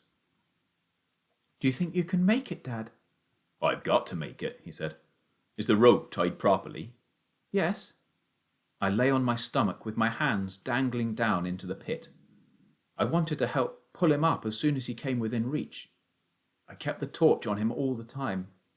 I've got to climb this with hands only, he said. You can do it, I told him. I saw his knuckles tighten as he gripped the rope. Then he came up, hand over hand, and as soon as he was within reach, I got hold of one of his arms and pulled for all I was worth. He came over the top edge of the pit, sliding on his chest and stomach, him pulling on the rope and me pulling on his arm. He lay on the ground, breathing fast and loud. You've done it, I said. Let me rest a moment. I waited, kneeling beside him. All right, he said. Now for the next bit. Give me a hand, Danny. You'll have to do most of the work from now on. I helped him to keep his balance as he got onto his one good foot. Which side do you want me on? I asked. On my right, he said. Otherwise you'll keep knocking against my bad ankle. I moved up close to his right side, and he put both his hands on my shoulders. Go on, Dad, I said. You can lean harder than that. Shine the light forward so we can see where we're going, he said. I did as he asked. He tried a couple of hops on his right foot. All right? I asked him. Yes, he said. Let's go. Holding his left foot just clear of the ground and leaning on me with both hands, he began to hop forwards on one leg. I shuffled along beside him, trying to go at exactly the speed he wanted. Say when you want to rest. No, he said. We stopped. I've got to sit down, he said. I helped him to lower himself to the ground. His left foot dangled helplessly on its broken ankle, and every time it touched the ground he jumped with pain. I sat beside him on the brown leaves that covered the floor of the wood. The sweat was pouring down his face. Does it hurt terribly, Dad? It does when I hop, he said. Each time I hop, it jars it. He sat on the ground resting for several minutes. Let's try again, he said. I helped him up and off we went. This time I put an arm round his waist to give him extra support. He put his right arm round my shoulders and leaned on me hard. It went better that way, but boy was he heavy. My legs kept bending and buckling with each hop. Hop, hop, hop. Keep going, he gasped. Come on, we can make it. There's the hedge, I said, waving the torch. We're nearly there.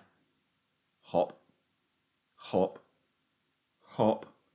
When we reached the hedge, my legs gave way and we both crashed to the ground. I'm sorry, I said. It's okay. Can you help me get through the hedge? I'm not quite sure how he and I got through that hedge. He crawled a bit and I pulled a bit, and little by little we squeezed through and out the other side onto the track. The tiny car was only 10 yards away. We sat on the grassy bank under the hedge to get a breather. His watch said it was nearly 4 o'clock in the morning. The sun would not be up for another 2 hours, so we had plenty of time. Shall I drive? I asked. You'll have to, he said. I've only got 1 foot. I helped him to hop over to the car, and after a bit of a struggle he managed to get in. His left leg was doubled up underneath his right leg, and the whole thing must have been agony for him. I got into the driver's seat beside him. The rope, I said. We left it behind. Forget it, he said. It doesn't matter. I started the motor and switched on the headlamps. I backed the car and turned it round, and soon we were heading downhill on the bumpy track. Go slowly, Danny, my father said. It hurts like crazy over the bumps. He had one hand on the wheel, helping to guide the car. We reached the bottom of the track and turned onto the road. You're doing fine, he said. Keep going. Now that we were on the main road, I changed into second gear. Rev her up and go into third, he said. Do you want me to help you? I think I can do it, I said. I changed into third gear. With my father's hand on the wheel, I had no fear of hitting the hedge or anything else, so I pressed down hard on the accelerator. The speedometer needle crept up to 40. Something big with headlamps blazing came rushing towards us. I'll take the wheel, my father said. Let go of it completely. He kept the little car close into the side of the road as a huge milk lorry rushed past us. That was the only thing we met on the way home. As we approached the filling station, my father said, I'll have to go to hospital for this. It must be set properly and then put into plaster. How long will you be in hospital? Don't worry, I'll be home before evening. Will you be able to walk? Yes. They fix a metal thing into the plaster. It sticks out underneath the foot. I'll be able to walk on that. Should we go to the hospital now? No, he said. I'll just lie down on the floor of the workshop and wait till it's time to call Doc Spencer. He'll arrange everything. Call him now, I said. No, I don't like waking doctors up at 4:30 in the morning. We'll call him at 7. What will you tell him, Dad? I mean, about how it happened? I'll tell him the truth, my father said. Doc Spencer is my friend. We pulled into the filling station, and I parked the car right up against the workshop doors. I helped my father to get out. Then I held him round the waist as he hopped the short distance into the workshop. Inside the workshop, he leaned against the tool bench for support and told me what to do next. First, I spread some sheets of newspaper out over the oily floor. Then I ran to the caravan and fetched 2 blankets and a pillow. I laid 1 blanket on the floor over the newspaper. I helped my father to lie down on the blanket. Then I put the pillow under his head and covered him up with the second blanket. Put the phone down here so I can reach it, he said. I did as he asked. Can I get you anything, Dad? What about a hot drink? No, thank you, he said. I mustn't have a thing. I'm going to have an anaesthetic soon, and you mustn't eat or drink anything at all before that. But you have something. Go and make yourself some breakfast, then go to bed. I'd like to wait here till the doctor comes, I said. You must be dead tired, Danny. I'm all right, I said. I found an old wooden chair and pulled it up near him and sat down. He closed his eyes and seemed to be dozing off. My own eyes kept closing too. I couldn't keep them open. "I'm sorry about the mess I made of it all," I heard him saying. I must have gone to sleep after that, because the next thing I heard was Doc Spencer's voice saying to my father, "Well, my goodness, William, what on earth have you been up to?" I opened my eyes and saw the doctor bending down over my father, who was still lying on the floor of the workshop. Chapter 9. Doc Spencer. My father once told me that Doc Spencer had been looking after the people of our district for nearly 45 years. He was over 70 now, and could have retired long ago, but he didn't want to retire, and his patients didn't want him to either. He was a tiny man, with tiny hands and feet and a tiny round face. The face was as brown and wrinkled as a shriveled apple. He was some sort of an elf, I used to think to myself each time I saw him. A very ancient sort of an elf, with wispy white hair and steel-rimmed spectacles. A quick, clever little elf, with a swift eye and a flashing smile, and a fast way of talking. Nobody feared him. Many people loved him, and he was especially gentle with children. "Which ankle?" he asked. "The left one," my father said. Doc Spencer knelt on the floor and took from his bag a large pair of scissors. Then, to my astonishment, he proceeded to slit the cloth of my father's left trouser leg right up to the knee. He parted the cloth and looked at the ankle, but he didn't touch it. I looked at it too. The foot seemed to be bent round sideways, and there was a huge swelling below the ankle bone. "That's a nasty one," Doc Spencer said. "We'd better get you into hospital right away. May I use your phone?" He called the hospital and asked for an ambulance. Then he spoke to someone else about taking x-rays and doing an operation. "How's the pain?" Doc Spencer said. "Would you like me to give you something?" "No," my father said. "I'll wait till I get there." "As you wish, William. But how on earth did you do it? Did you fall down the steps of that crazy caravan?" "Not exactly," my father said. "No." The doctor waited for him to go on. So did I. "As a matter of fact," he said slowly, "I was mooching around up in Hazell's wood." He paused again and looked at the doctor, who was still kneeling beside him. "Ah," the doctor said. "Yes, I see. And what's it like up there these days? Plenty of pheasants?" "Stacks of them," my father said. "It's a great game," Doc Spencer said, sighing a little. "I only wish I was young enough to have another go at it." He looked up and saw me staring at him. "You didn't know I used to do a bit of poaching myself, did you, Danny?" "No," I said, absolutely flabbergasted. "Many a night," Doc Spencer went on, "after evening surgery was over, I used to slip out the back door and go striding over the fields to one of my secret places. Sometimes it was pheasants, and other times it was trout. Plenty of big brown trout in the stream in those days." He was still kneeling on the floor beside my father. "Try not to move," he said to him. "Lie quite still." My father closed his tired eyes, then opened them again. "Which method did you use for pheasants?" he asked. "Gin and raisins," Doc Spencer said. "I used to soak the raisins in gin for a week, then scatter them in the woods." "It doesn't work," my father said. "I know it doesn't," the doctor said, "but it was enormous fun." "One single pheasant," my father said, "has got to eat at least 16 gin-soaked raisins before he gets tiddly enough for you to catch him. My own dad proved that with roosters." "I believe you," the doctor said. "That's why I never caught any. But I was hot stuff with trout. Do you know how to catch a trout, Danny, without using a rod and line?" "No," I said. "How?" "You tickle him." "Tickle him?" "Yes," the doctor said. "Trout, you see, like to lie close into the river bank. So you go creeping along the bank until you see a big one, and you come up behind him, and you lie down on your tummy, and then slowly, very slowly, you lower your hand into the water behind him, and you slide it underneath him, and you begin to stroke his belly up and down with the tip of one finger." "Will he really let you do that?" I asked. "He loves it," the doctor said.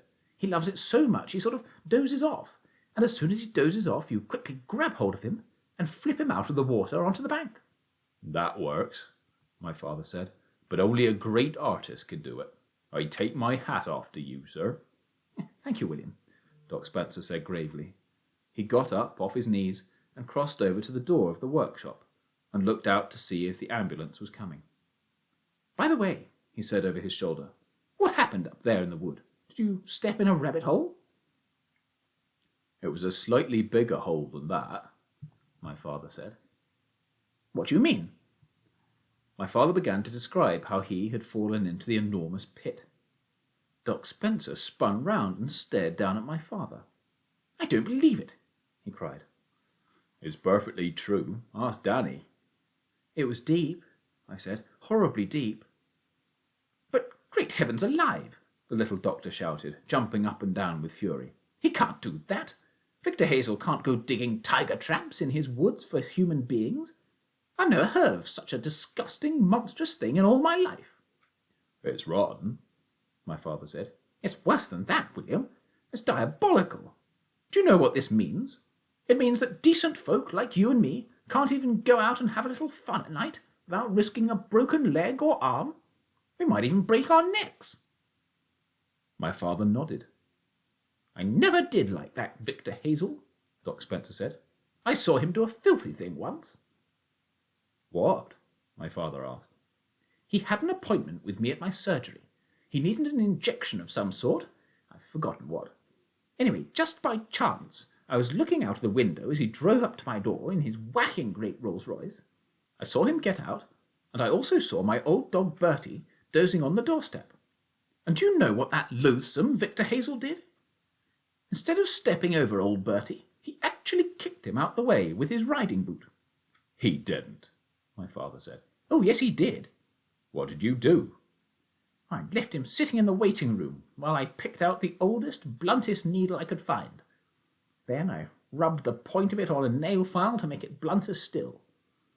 By the time I'd got through with it, it was blunter than a ballpoint pen. Then I called him in and told him to lower his pants and bend over. And when I rammed that needle into his fleshy backside, he screamed like a stuck pig." "Hooray," my father said. "Yeah, he's never been back since," Doc Spencer said, "for which I am truly thankful. Ah, here's the ambulance." The ambulance drew up near the workshop door, and two men in uniform got out. "Bring me a leg splint," the doctor said. One of the men fetched a sort of thin wooden plank from the ambulance. Doc Spencer knelt down once more beside my father and eased the plank very gently underneath my father's left leg. Then he strapped the leg firmly to the plank. The ambulance men brought in a stretcher and placed it on the ground. My father got onto it by himself. I was still sitting on my chair. Doc Spencer came over to me and put a hand on my shoulder. "I think you'd better come on home with me, young man," he said. "You can stay with us until your father's back from hospital." "Won't he be home today?" I asked. "Yes," my father said. "I'll be back this evening." "I'd rather you stayed in for the night," Doc Spencer said. "I shall come home this evening," my father said. "Thank you for offering to take Danny, but it won't be necessary. He'll be all right here until I get back. I reckon he'll sleep most of the day anyway, won't you, my love?" "Think so," I said. "Just close up the filling station and go to bed, right?" "Yes, but come back soon, won't you, Dad?" They carried him into the ambulance on the stretcher and closed the doors. I stood outside the workshop with Doc Spencer and watched the big white thing drive out of the filling station. "Do you need any help?" Doc Spencer said. "I'm fine, thank you." "Go to bed then, and get a good sleep." "Yes, I will." "Call me if you need anything." "Yes." The marvellous little doctor got into his car and drove away down the road in the same direction as the ambulance. Chapter 10. The Great Shooting Party. As soon as the doctor had driven away from the filling station, I went into the office and got out the sign that said, "Sorry, closed." I hung it over one of the pumps. Then I headed straight for the caravan. I was too tired to undress. I didn't even take off my dirty old sneakers. I just flopped down on the bunk and went to sleep. The time was 5 minutes past 8 in the morning. More than 10 hours later, at 6:30 in the evening, I was woken up by the ambulance men bringing my father back from the hospital. They carried him into the caravan and laid him on the lower bunk. "Hello, Dad," I said. "Hello, Danny." "How are you feeling?" "A bit woozy," he said, and he dozed off almost immediately. As the ambulance men drove away, Doc Spencer arrived and went into the caravan to take a look at the patient. "He'll sleep until tomorrow morning," he said. "Then he'll wake up feeling fine." I followed the doctor out to his car. "I'm awfully glad he's home," I said. The doctor opened the car door, but he didn't get in. He looked at me very sternly and said, "When did you last have something to eat, Danny?" "Something to eat?" I said. "Oh, well, I had..." Suddenly I realized how long it had been. I hadn't eaten anything since I had had supper with my father the night before. That was nearly 24 hours ago. Doc Spencer reached into the car and came out with something huge and round wrapped up in greaseproof paper. "My wife asked me to give you this," he said. "I think you'll like it. She's a terrific cook." He pushed the package towards me. Then he jumped into the car and drove quickly away. I stood there clasping the big round thing tightly in my hands. I watched the doctor's car as it went down the road and disappeared round the curve, and after it had gone, I still stood there watching the empty road. After a while I turned and walked back up the steps into the caravan with my precious parcel. I placed it in the centre of the table, but I didn't unwrap it. My father lay on the bunk in a deep sleep. He was wearing hospital pyjamas. They had brown and blue stripes. I went over and gently pulled back the blanket to see what they had done to him. Hard white plaster covered the lower part of his leg and the whole of his foot except for the toes. There was a funny little iron thing sticking out below his foot, presumably for him to walk on. I covered him up again and returned to the table. Very carefully, I now began to unwrap the greaseproof paper from around the doctor's present, and when I had finished, I saw before me the most enormous and beautiful pie in the world. It was covered all over, top, sides and bottom, with a rich golden pastry. I took a knife from beside the sink and cut out a wedge. I started to eat it in my fingers, standing up. It was a cold meat pie. The meat was pink and tender, with no fat or gristle in it, and there were hard-boiled eggs buried like treasures in several different places. The taste was absolutely fabulous. When I'd finished the first slice, I cut another and ate that too. God bless Dr. Spencer, I thought, and God bless Mrs. Spencer as well. The next morning, a Monday, my father was up at 6 o'clock. "I feel great," he said. He started hobbling round the caravan to test his leg. "It hardly hurts at all," he cried. "I can walk you to school." "No," I said, "no." "I've never missed one yet, Danny." "It's 2 miles each way," I said. "Don't do it, Dad, please." So that day I went to school alone, but he insisted on coming with me the next day. I couldn't stop him. He had put a woolen sock over his plaster foot to keep his toes warm, and there was a hole in the underneath of the sock so that the metal thing could poke through.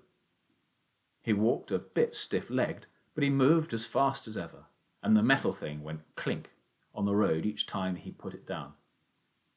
And so life at the filling station returned to normal, or, anyway, nearly to normal. I say nearly because things were different, not quite the same as they had been before. The difference lay in my father. A change had come over him. It wasn't a big change, but it was enough to make me certain that something was worrying him quite a lot. He would brood a good deal, and there would be silences between us, especially at supper time. Now and again I would see him standing alone and very still out in front of the filling station, gazing up at the road in the direction of Hazell's wood. Many times I wanted to ask him what the trouble was, and had I done so, I'm sure he would have told me at once. In any event, I knew that sooner or later I would hear all about it. I hadn't long to wait. About 10 days after his return from hospital, The two of us were sitting out on the platform of the caravan, watching the sun go down behind the big trees on the top of the hill across the valley. We had our supper, but it wasn't my bedtime yet. The September evening was warm and beautiful and very still. "You know what makes me so hopping mad," he said to me all of a sudden. "I get up in the mornings feeling pretty good. Then about 9 o'clock every single day of the week, that huge silver Rolls Royce comes swishing past the filling station, and I see the great big bloated face of Mr. Victor Hazell behind the wheel. I always see it. I can't help it. And as he passes by, he always turns his head in my direction and looks at me. But it's the way he looks at me. It's so infuriating. There's a sneer under his nose and a smug little smirk around his mouth. And although I only see him for 3 seconds, it makes me madder than mackerel. What's more, I stay mad for the rest of the day." "I don't blame you," I said. A silence fell between us. I waited to see what was coming next. "I'll tell you something interesting," he said at last. "The shooting season for pheasants starts on Saturday. Did you know that?" "No, Dad, I didn't." "It always starts on the 1st of October, he said, "and every year Mr. Hazell celebrates the occasion by giving a grand opening day shooting party." I wondered what this had to do with my father being madder than a mackerel, but I knew for certain there would be a connection somewhere. "It's a very famous event, Danny, that shooting party of Mr. Hazell's." "Do lots of people come?" I asked. "Hundreds," he said. "They come from miles around, dukes and lords, barons and baronets, wealthy businessmen and all the fancy folk in the country. They come with their guns and their dogs and their wives, and all day long the noise of shooting rolls across the valley. But they don't come because they like Mr. Hazell. Secretly, they all despise him. They think he's a nasty piece of work." "Then why do they come, Dad?" "Because it's the best pheasant shoot in the south of England. That's why they come. But to Mr. Hazell it's the greatest day in the year, and he's willing to pay almost anything to make it a success. He spends a fortune on those pheasants. Each summer he buys hundreds of young birds from the pheasant farm and puts them in the wood, where the keepers feed them and guard them and fatten them up ready for the great day to arrive. Do you know, Danny, that the cost of rearing and keeping one single pheasant up to the time when it's ready to be shot is equal to the price of 100 loaves of bread?" "It's not true." "I swear it," my father said. "But to Mr. Hazell, it's worth every penny of it. And you know why? It makes him feel important. For one day in the year, he becomes a big cheese in a little world. And even the Duke of So-and-so slaps him on the back and tries to remember his first name when he says goodbye." My father reached out a hand and scratched the hard plaster just below his left knee. "It itches," he said. "The skin itches underneath the plaster, so I scratch the plaster and pretend I'm scratching the skin." "Does that help?" "No," he said. "It doesn't help. But listen, Danny." "Yes, Dad?" I want to tell you something." He started scratching away again at the plaster on his leg. I waited for him to go on. "I want to tell you what I would dearly love to do right now." Here it comes, I thought. Here comes something big and crazy. I could tell something big and crazy was coming, simply from watching his face. "It's a deadly secret, Danny." He paused and looked carefully all around him, and although there was probably not a living person within 2 miles of us at the moment, he now leaned close to me and lowered his voice to a soft whisper. "I would like," he whispered, "to find a way of poaching so many pheasants from Hazell's wood that there wouldn't be any left for his big opening day on October the 1st. "Dad," I cried, "no." "Shh," he said. "Listen. If only I could find a way of knocking off a couple of 100 birds all in one go, then Mr. Hazell's party would be the biggest washout in history." 200? I said. "That's impossible." "Just imagine, Danny," he went on. "What a triumph, what a glorious victory that would be.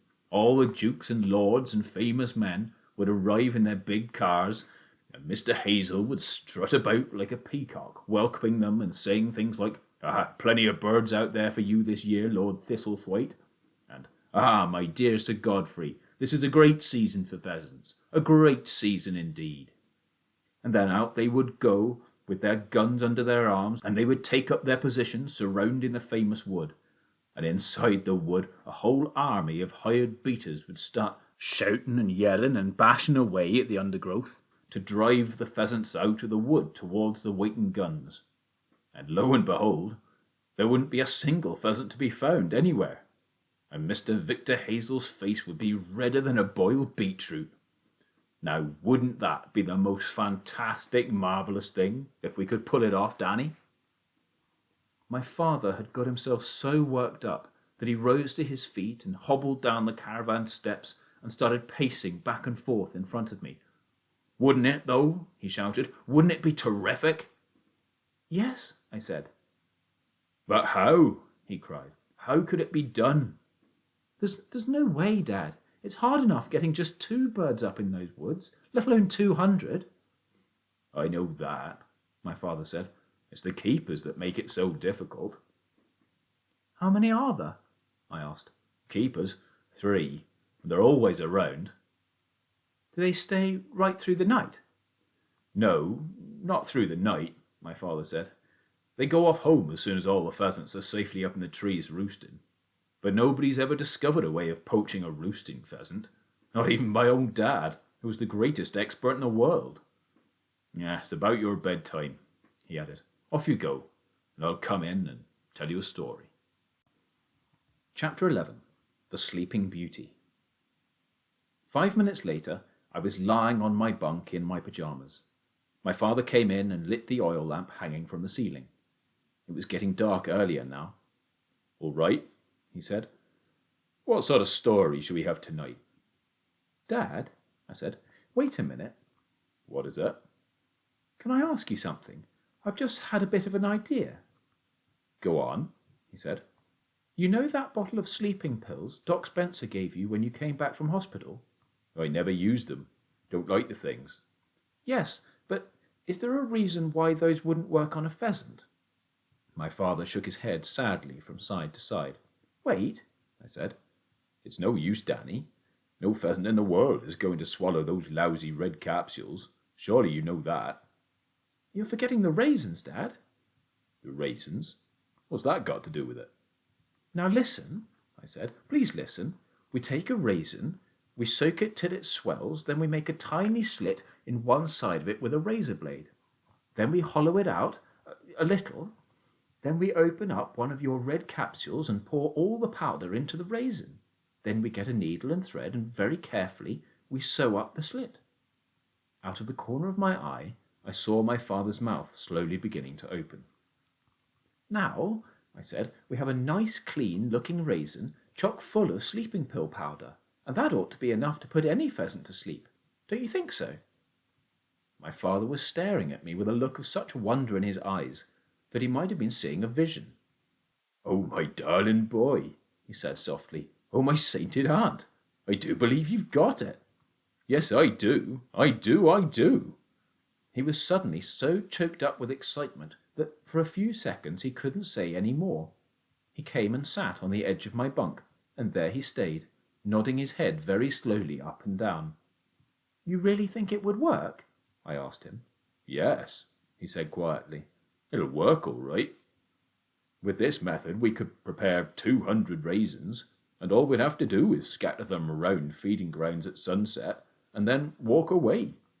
Half an hour later, after it was dark and the keepers had all gone home, we would go back into the wood, and the pheasants would be up in the trees by then roosting, and the pills would be beginning to work, and the pheasants would be starting to feel groggy, and they'd be wobbling and trying to keep their balance, and soon every pheasant that had eaten one single raisin would topple over unconscious and fall to the ground.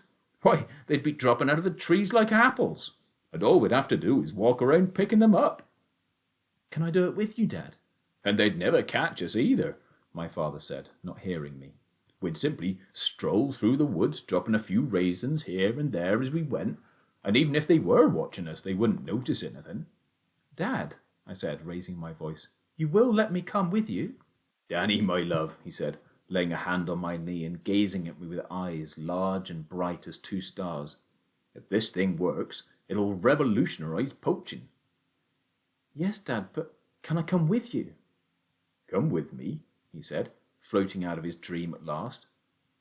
But my dear boy, of course you can come with me. It's your idea. You must be there to see it happening. Now then, he cried, bouncing up off the bed, where are those pills? The small bottle of red capsules was standing beside the sink.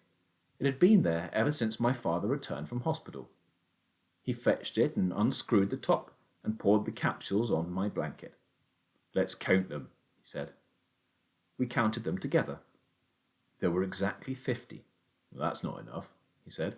We need 200 at least. Then he cried out, Wait, hold it. There's no problem. He began carefully putting the capsules back into the bottle, and as he did so he said, All we've got to do, Danny, is divide the powder from 1 capsule among 4 raisins. In other words, quarter the dose. That way we'll have enough to fill 200 raisins. But would a quarter of one of those pills be strong enough to put a pheasant to sleep? I asked. Of course it would, my dear boy. Work it out for yourself. How much smaller is a pheasant than a man? Many, many times smaller. There you are then. If 1 pill is enough to put a fully grown man to sleep, you'll only need a tiny bit of that for a pheasant. What we're giving him will knock the old pheasant for a loop. He won't know what's hit him. But, Dad, 200 raisins aren't going to get you 200 pheasants. Why not? Because the greediest birds are surely going to gobble up about 10 raisins each. You've got a point there, my father said. You certainly have. But somehow I don't think it'll work that way. Not if I'm very careful and spread them out over a wide area. Don't worry about it, Danny. I'm sure I can work it. And you promise I can come with you? Absolutely, he said. And we shall call this method the Sleeping Beauty. It will be a landmark in the history of poaching. I sat very still in my bunk, watching my father as he put each capsule back into the bottle. I could hardly believe what was happening, that we were really going to do it, that he and I alone were going to try to swipe practically the entire flock of Mr. Victor Hazell's prize pheasants. Just thinking about it sent little shivers of electricity running all over my skin. Exciting, isn't it? My father said. I don't dare think about it, Dad. It makes me shiver all over. Me too, he said. But we must keep very calm from now on. We must make our plans very, very carefully. Today's Wednesday. The shooting party is next Saturday. Cripes, I said. That's in 3 days' time. When do you and I go up to the wood and do the job? The night before, my father said, on the Friday. In that way they won't discover that all the pheasants have disappeared until it's too late and the party has begun. Friday's the day after tomorrow. My goodness, Dad, we'll have to hurry if we're going to get 200 raisins ready before then. My father stood up and began pacing the floor of the caravan. Here's the plan of action, he said. Listen carefully. Tomorrow is Thursday. When I walk you to school, I shall go into Cooper's stores in the village and buy 2 packets of seedless raisins. And in the evening, we will put the raisins into soak for the night. But that only gives us Friday to get ready 200 raisins, I said. Each one will have to be cut open and filled with powder and sewed up again, and I'll be at school all day. No, you won't, my father said. You will be suffering from a very nasty cold on Friday, and I shall be forced to keep you home from school. Hooray, I said. We will not open the filling station at all on Friday, he went on. Instead, we shall shut ourselves in here and prepare the raisins. We'll easily get them done between us in 1 day. That evening, off we'll go up the road towards the wood to do the job. Is that all clear? He was like a general announcing the plan of battle to his staff. All clear, I said. And Danny, not a whisper of this to any of your friends at school. Dad, you know I wouldn't. He kissed me good night and turned the oil lamp down low. But it was a long time before I went to sleep. Chapter 12. Thursday and School. The next day was Thursday, and before we set out for the walk to my school that morning, I went around behind the caravan and picked 2 apples from our tree, one for my father and one for me. It is a most marvellous thing to be able to go out and help yourself to your own apples whenever you feel like it. You can do this only in the autumn, of course, when the fruit is ripe, but all the same, how many families are so lucky? Not 1 in 1,000, I would guess. Our apples are called Cox's Orange Pippins, and I like the sound of the name almost as much as I like the apples. At 8 o'clock we started walking down the road towards my school in the pale autumn sunshine, munching our apples as we strode along.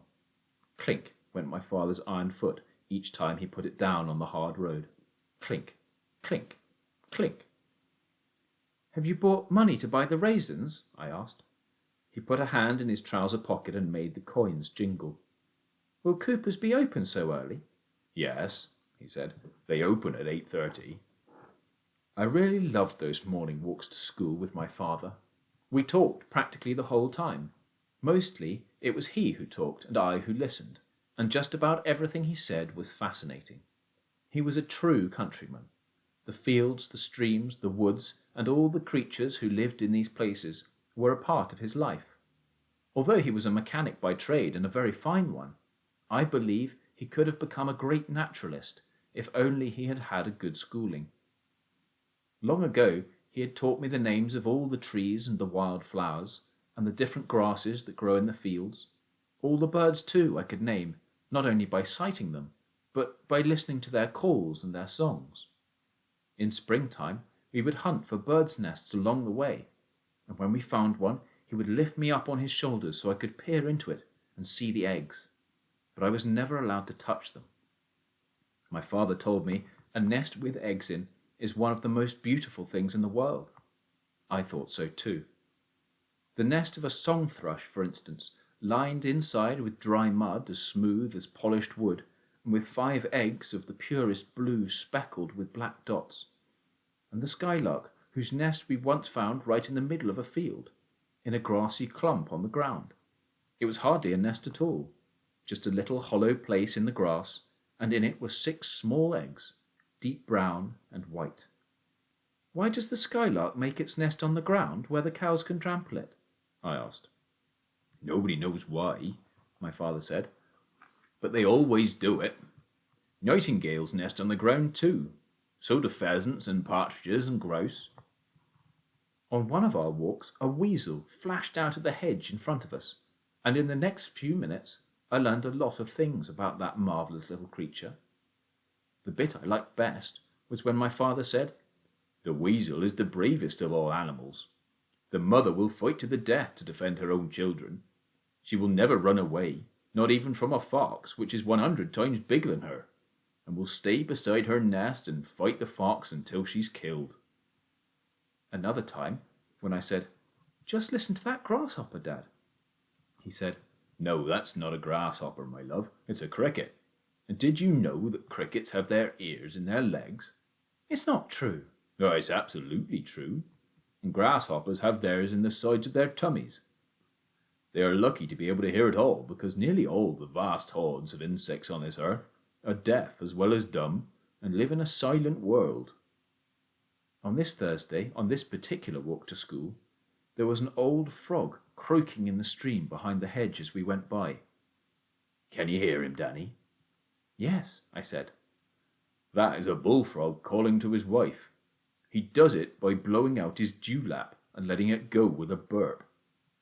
"What is a dewlap?" I asked. "It's the loose skin on his throat. He can blow it up just like a little balloon." "What happens when his wife hears him?" Well, she goes hopping over to him. She's very happy to have been invited. But I'll tell you something very funny about the old bullfrog. He often becomes so pleased with the sound of his own voice that his wife has to nudge him several times before he'll stop burping and turn around to hug her. That made me laugh. "Don't laugh too loud," he said, twinkling at me with his eyes. "We men are not so very different from the bullfrog." We parted at the school gates, and my father went off to buy the raisins. Other children were streaming in through the gates and heading up the path to the front door of the school. I joined them but kept silent.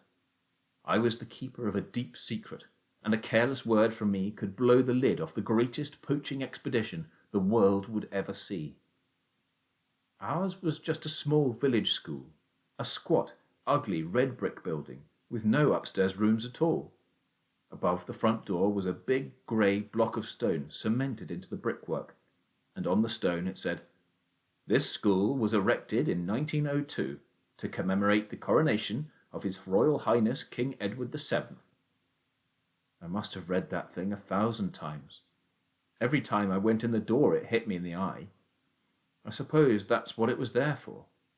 But it's pretty boring to read the same old words over and over again, and I often thought how nice it would be if they put something different up there every day, something really interesting.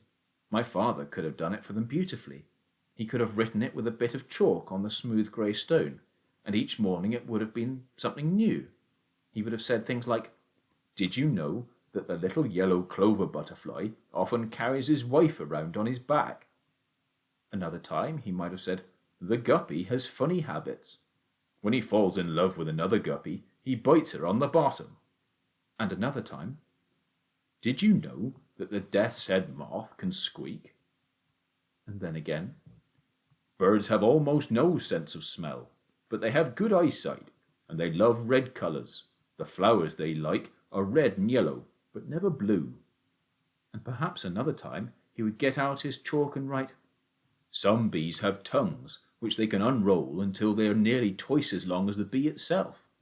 This is to allow them to gather nectar from flowers that have very long, narrow openings." Or he might have written, "I'll bet you didn't know that in some big English country houses, the butler still has to iron the morning newspaper before putting it on his master's breakfast table." There were about 60 boys and girls in our school, and their ages went from 5 to 11. We had 4 classrooms and 4 teachers.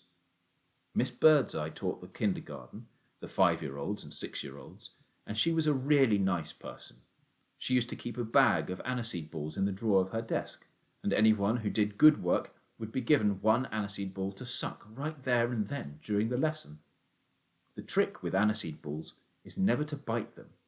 If you keep rolling them around your mouth, they will dissolve slowly of their own accord, and then right in the very centre you'll find a tiny little brown seed.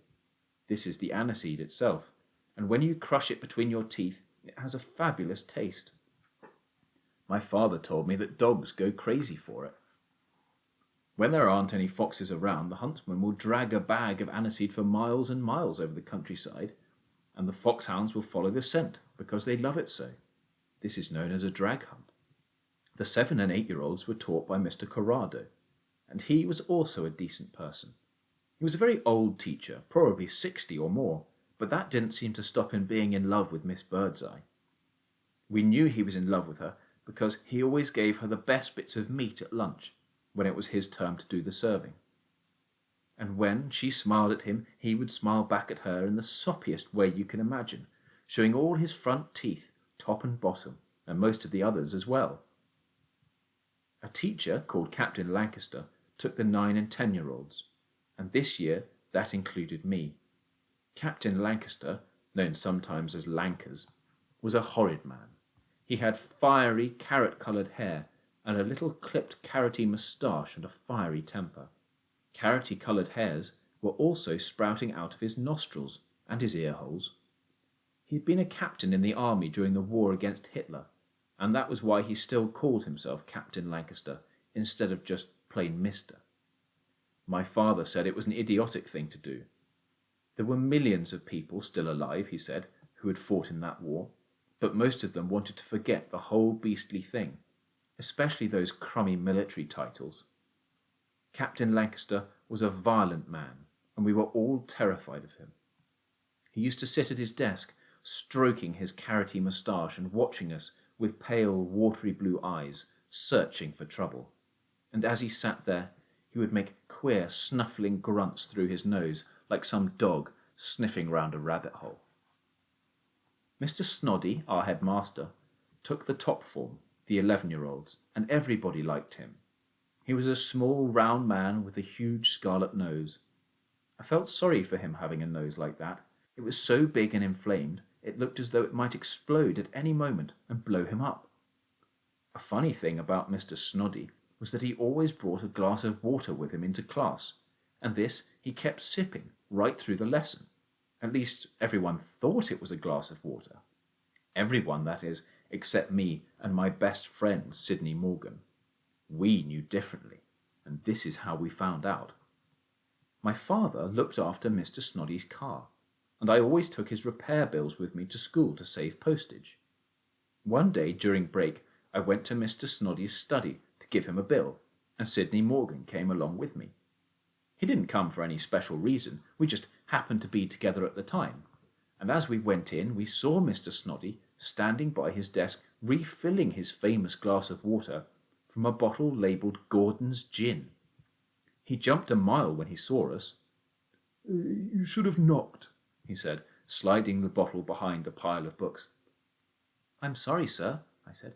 I brought my father's bill." "Ah," he said. "Yes, very well. And what do you want, Sidney?" "Nothing, sir," Sidney Morgan said. "Nothing at all." "Off you go then, both of you," Mr. Snoddy said, keeping his hand on the bottle behind the books. "Run along." Outside in the corridor, we made a pact that we wouldn't tell any of the other children about what we had seen. Mr. Snoddy had always been kind to us, and we wanted to repay him by keeping his deep, dark secret to ourselves. The only person I told was my father, and when he heard it, he said, "I don't blame him one bit. If I was unlucky enough to be married to Mrs. Snoddy, I would drink something a bit stronger than gin." "What would you drink, Dad?" "Poison," he said. "She's a frightful woman." "Why is she frightful?" I asked. "She's a sort of witch," he said, "and to prove it, she has 7 toes on each foot." "How do you know that?" I asked. "Doc Spencer told me," my father answered, and then, to change the subject, he said, "Why don't you ever ask Sidney Morgan over here to play?" Ever since I started going to school, my father had tried to encourage me to bring my friends back to the filling station for tea or supper, and every year, about a week before my birthday, he would say, "Let's have a party this time, Danny. We can write out invitations and I'll go into the village and buy chocolate eclairs and donuts and a huge birthday cake with candles on it." But I always said no to these suggestions, and I never invited other children to come to my home after school or at weekends. That wasn't because I didn't have good friends. I had lots of them. Some of them were super friends, especially Sidney Morgan. Perhaps if I lived in the same street as some of them instead of way out in the country, things would have been different. But then again, perhaps they wouldn't. You see, the real reason I didn't want anyone else to come back and play with me was because I had such a good time being alone with my father. By the way, something horrible happened on that Thursday morning after my father had left me at the school gate and gone off to buy the raisins. We were having our first lesson of the day with Captain Lancaster, and he had set us a whole bunch of multiplication sums to work out in our exercise book. I was sitting next to Sidney Morgan in the back row, and we were both slogging away. Captain Lancaster sat up front at his desk, gazing suspiciously round the class with his watery blue eyes, and even from the back row I could hear him snorting and snuffling through his nose like a dog outside a rabbit hole. Sidney Morgan covered his mouth with his hand and whispered very softly to me, "What are 8 9s?" 72, I whispered back. Captain Lancaster's finger shot out like a bullet and pointed straight at my face. "You," he shouted. "Stand up." "Me, sir?" I said. "Yes, you blithering little idiot." I stood up. "You were talking," he barked. "What were you saying?" He was shouting at me as though I was a platoon of soldiers on the parade ground. "Come on, boy, out with that." I stood still and said nothing. "Are you refusing to answer me?" he shouted. "Please, sir," Sidney said. "It was my fault. I asked him a question." "Oh, you did you? Stand up." Sidney stood up beside me. "And what exactly did you ask him?" Captain Lancaster said, speaking more quietly now and far more dangerously. "I asked him, what are 8 9s?" Sidney said. "And I suppose you answered him," Captain Lancaster said, pointing at me again. He never called any of us by our names, It was always you, or boy, or girl, or something like that. Did you answer him, or didn't you? Speak up, boy. Yes, sir, I said. So you were cheating, he said. Both of you were cheating. We kept silent. Cheating is a repulsive habit practiced by gutter snipes and dandy-prats, he said. From where I was standing, I could see the whole class sitting absolutely rigid, watching Captain Lancaster. Nobody dared move. You may be permitted to cheat and lie and swindle in your own homes, he went on, but I will not put up with it in here. At this point, a sort of blind fury took hold of me, and I shouted back at him, "I'm not a cheat!" There was a fearful silence in the room. Captain Lancaster raised his chin and fixed me with his watery eyes.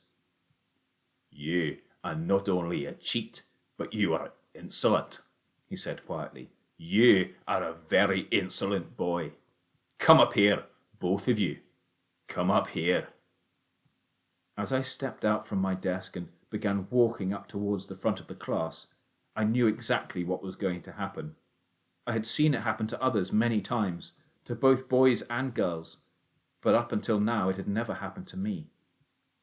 Each time I had seen it, it had made me feel quite sick inside. Captain Lancaster was standing up and crossing over to the tall bookcase that stood against the left-hand wall of the classroom. He reached up to the topmost shelf of the bookcase and brought down the dreaded cane.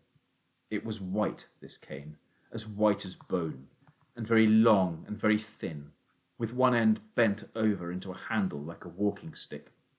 You first, he said, pointing at me with the cane. Hold out your left hand. It was almost impossible to believe that this man was about to injure me physically and in cold blood.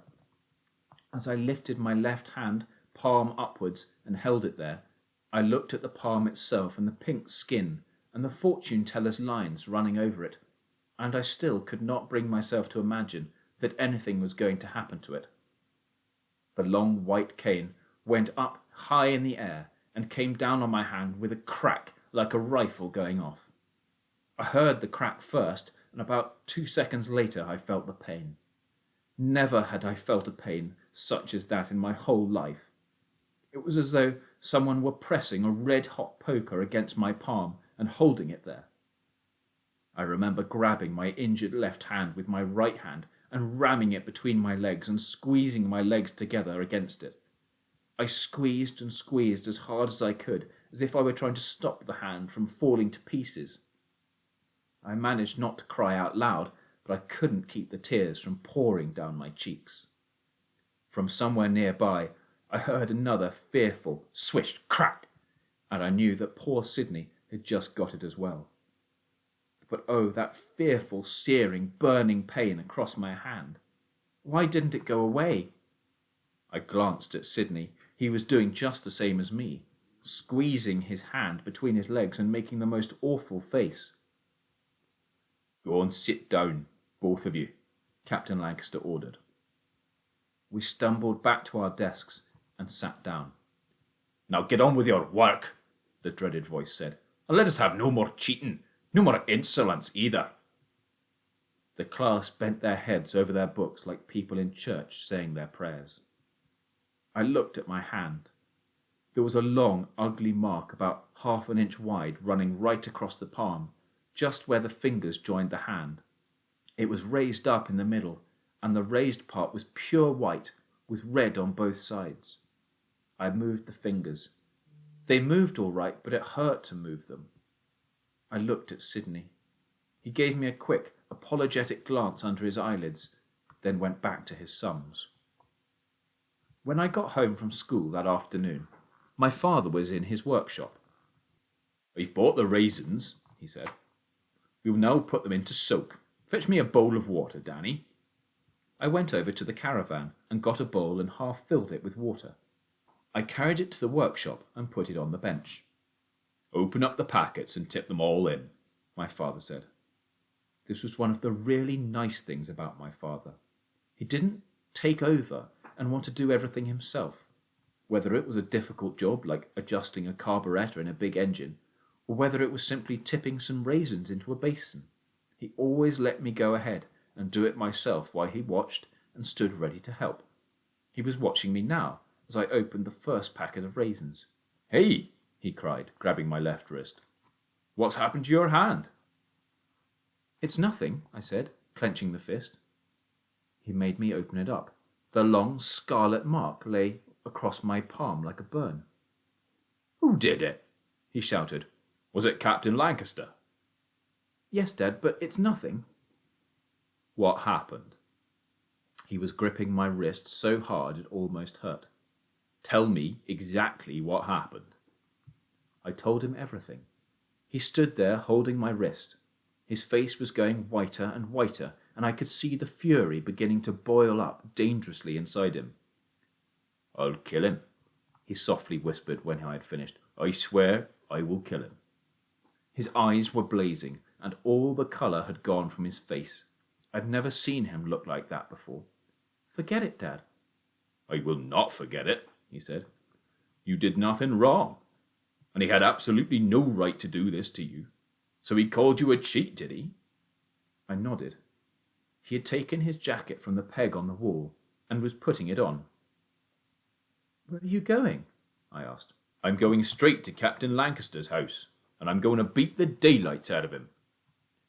"No," I cried, catching hold of his arm. "Don't do it, Dad, please. It won't do any good. Please don't do it." "I've got to," he said. "No," I cried, tugging at his arm. "It'll ruin everything. It'll only make it worse. Please forget it." He hesitated then. I held on to his arm. He was silent, and I could see the rush of anger slowly draining out of his face. "It's revolting," he said. "I'll bet they did it to you when you were at school," I said. "Of course they did." "And I'll bet your dad didn't go rushing off to beat the daylights out of the teacher who did it." He looked at me but kept quiet. "He didn't, did he, Dad?" "No, Danny, he didn't," he answered softly. I let go of his arm and helped him off with his jacket and hung it back on the peg.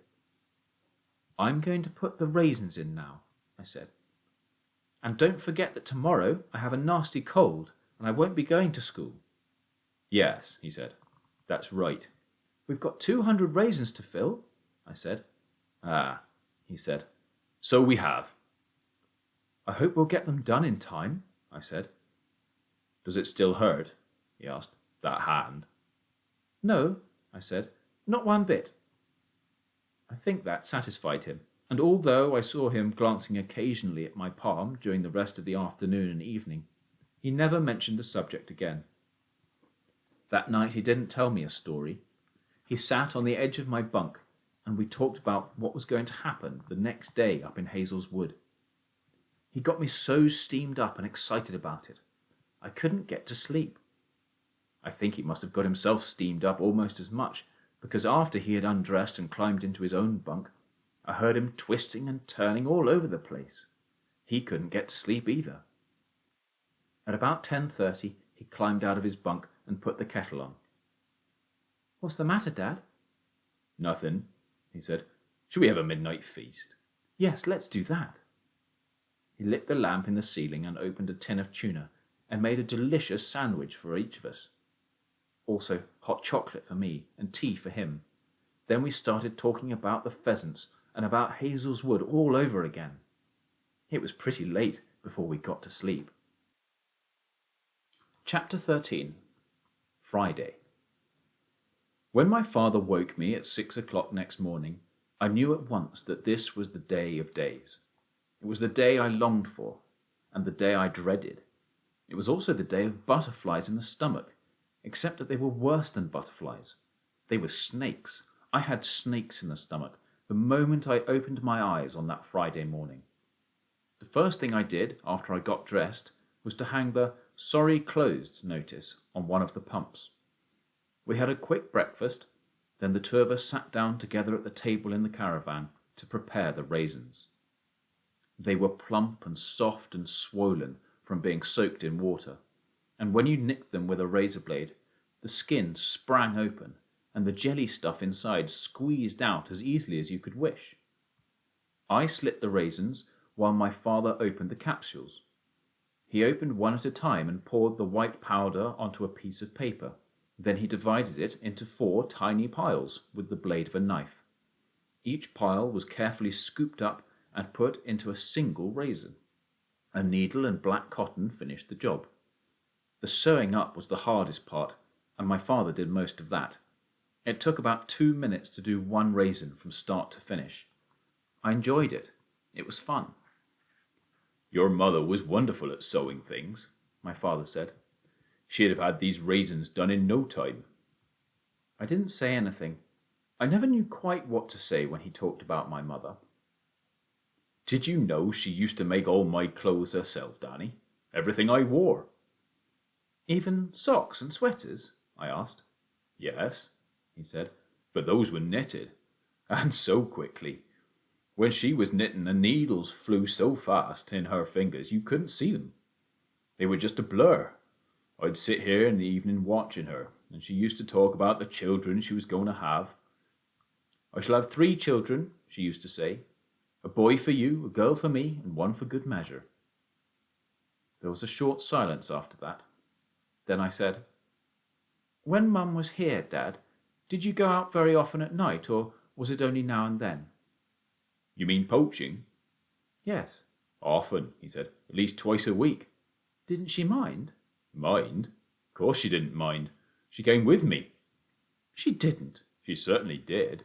She came with me every single time until just before you were born. She had to stop then.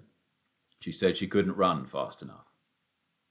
I thought about this extraordinary piece of news for a little while. Then I said, Was the only reason she went because she loved you, Dad, and because she wanted to be with you? Or did she go because she loved poaching? Both, my father said. She did it for both, the reasons you mentioned. I was beginning to realize what an immense sorrow it must have been to him when she died. Weren't you afraid she might get shot up? I asked. Yes, Danny, I was. But it was marvellous to have her along. She was a great sport, your mother.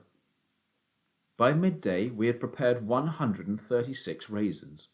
We're in good shape, my father said. Let's break for lunch. He opened a tin of baked beans and heated them up in a saucepan over the paraffin burner. I cut 2 slices of brown bread and put them on plates. My father spooned the hot baked beans over the bread, and we carried our plates outside and sat down with our legs dangling over the platform of the caravan. Usually I loved baked beans on bread, but today I couldn't eat a thing. What's the matter? My father asked. I'm not hungry. Don't worry, he said. The same thing happened to me the first time I went out. I was about your age then, maybe a little older, and in those days we always had a hot tea in the kitchen at 5 o'clock. I can remember exactly what was on the table that evening. It was my favourite thing of all, toad in the hole, and my mum would make toad in the hole like nobody else in the world. She did it in an enormous pan with the Yorkshire pudding very brown and crisp on top and raised up in huge bubbly mountains. In between the mountains you could see the sausages, half buried in the batter. Fantastic it was. But on that day my stomach was so jumpy I couldn't eat one mouthful. I expect yours feels like that now. Mine's full of snakes, I said. They won't stop wiggling about. Mine doesn't feel exactly normal either, my father said. But then, this isn't a normal operation, is it? No, Dad, it's not. Do you know what it is, Danny? This is the most colossal, an extraordinary poaching job anyone has ever been on in the history of the world. Don't go on about it, Dad. It only makes me feel more jumpy. What time do we leave here? I've worked that out, he said. We must enter the wood about 15 minutes before sunset. If we arrive after sunset, all the pheasants will have flown up to roost, and it'll be too late. When is sunset? I asked. Right now it's about 7:30, he said. So we must arrive at 7:15 exactly. It's an hour and a half's walk to the wood, so we must leave here at 5:45. Then we'd better finish those raisins, I said. We've still got more than 60 to do. We finished the raisins with about 2 hours to spare. They lay in a pile on a white plate in the middle of the table. "Don't they look marvellous?" my father said, rubbing his hands together hard. "Those pheasants are going to absolutely love them." After that, we messed around in the workshop until 5:30. Then my father said, "That's it. It's time to get ready. We leave in 15 minutes. As we walked towards the caravan, a station wagon pulled up to the pumps with a woman at the wheel and about 8 children in the back, all eating ice creams. "Oh, I know you're closed," the woman called out through her window, "but couldn't you please let me have a few gallons? I'm just about empty." She was a good-looking woman with dark hair. "Give it to her," my father said, "but be quick." I fetched the key from the office and unlocked one of the pumps. I filled up her tank and took the money and gave her the change. "You don't normally close as early as this," she said. "We have to go out," I told her, hopping from one foot to the other. "I have to go somewhere with my father." "You look jumpy as a jackrabbit," she said. "Is it the dentist?" "No, ma'am," I said. "It's not the dentist, but please excuse me. I have to go now." Chapter 14. Into the Wood. My father came out of the caravan wearing the old navy blue sweater and the brown cloth cap with the peak pulled down low over his eyes. "What's under there, Dad?" I asked, seeing the bulge at his waistline.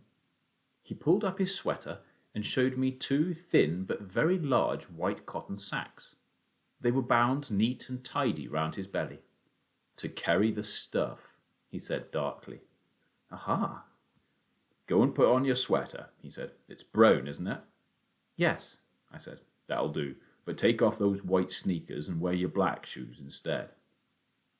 I went into the caravan and changed my shoes and put on my sweater. When I came out again, my father was standing by the pumps, squinting anxiously up at the sun, which was now only the width of a man's hand above the line of trees along the crest of the ridge on the far side of the valley. "I'm ready, Dad." "Good boy. Off we go." "Have you got the raisins?" I asked. "In here," he said, tapping his trouser pocket where yet another bulge was showing. "I've put them all in one bag." It was a calm, sunny evening, with little wisps of brilliant white cloud hanging motionless in the sky, and the valley was cool and very quiet as the 2 of us began walking together along the road that ran between the hills towards Wendover. The iron thing underneath my father's foot made a noise like a hammer striking a nail each time it hit the road. "This is it, Danny. We're on our way now," he said. "By golly, I wish my old dad were coming with us on this one. He'd have given his right teeth to be here at this moment." "Mum, too," I said. "Ah, yes," he said, giving a little sigh. "Your mother would have loved this one." Then he said, "Your mother was a great one for walking, Danny, and she would always bring something home with her to brighten up the caravan. In summer it was wild flowers or grasses. When the grass was in seed, she could make it look absolutely beautiful in a jug of water, especially with some stalks of wheat or barley in between. In the autumn, she would pick branches of leaves, and in the winter it was berries or old man's beard." We kept going. Then he said, "How do you feel, Danny?" "Terrific," I said, and I meant it, for although the snakes were still wiggling in my stomach, I wouldn't have swapped places with the King of Arabia at that moment. "Do you think they might have dug any more of those pits for us to fall into?"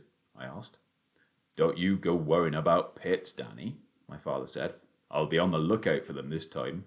We shall go very carefully and very slowly once we're in the wood." "How dark will it be in there when we arrive?"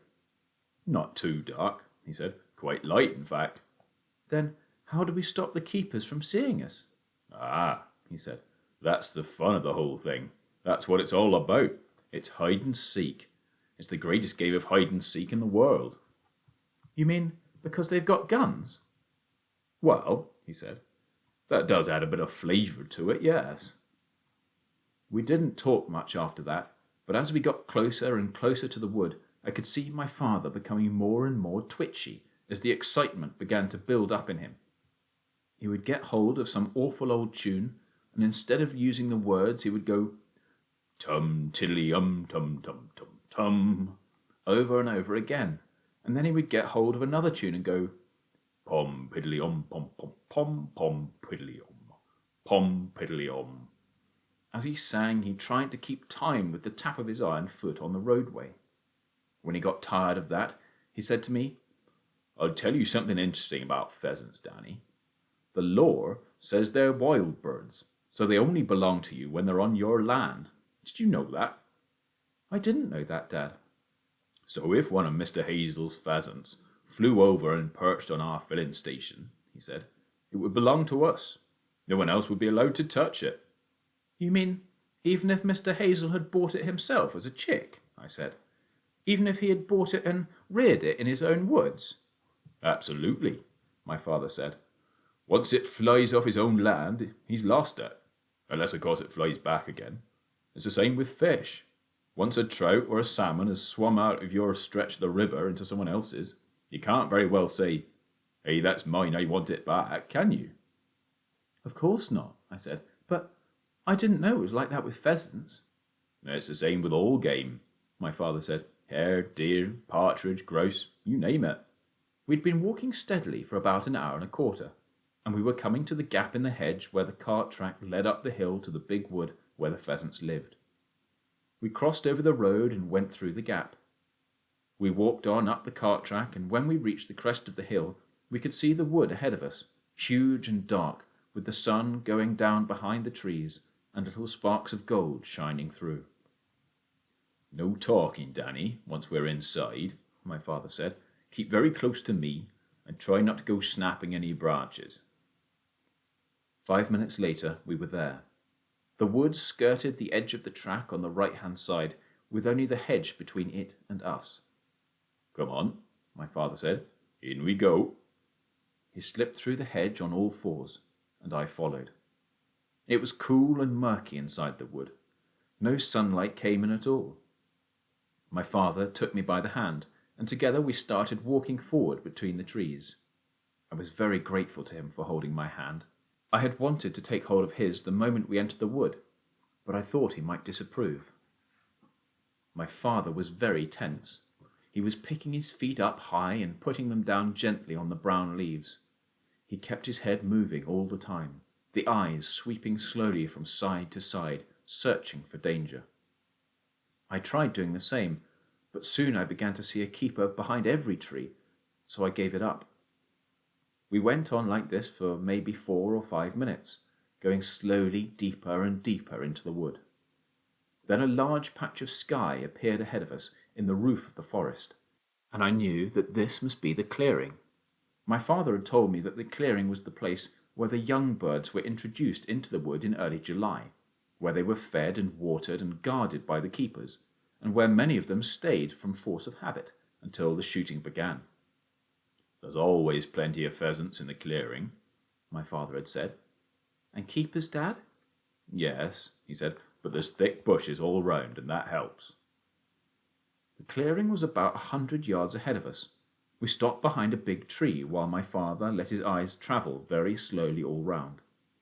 He was checking each little shadow and every part of the wood within sight. We're going to have to crawl the next bit, he whispered, letting go of my hand.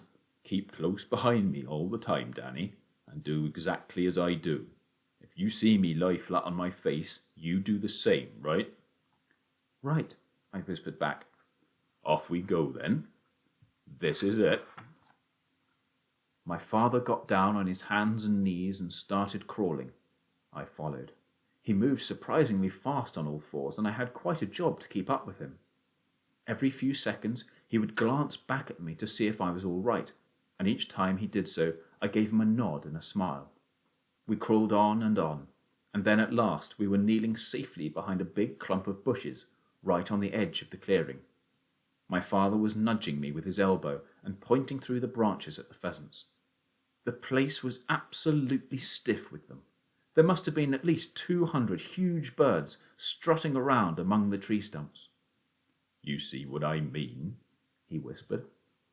It was a fantastic sight, a poacher's dream come true. And how close they were. Some of them were not 10 paces from where we knelt. The hens were plump and creamy brown. They were so fat their breast feathers almost brushed the ground as they walked. The cocks were slim and elegant, with long tails and brilliant red patches round the eyes, like scarlet spectacles.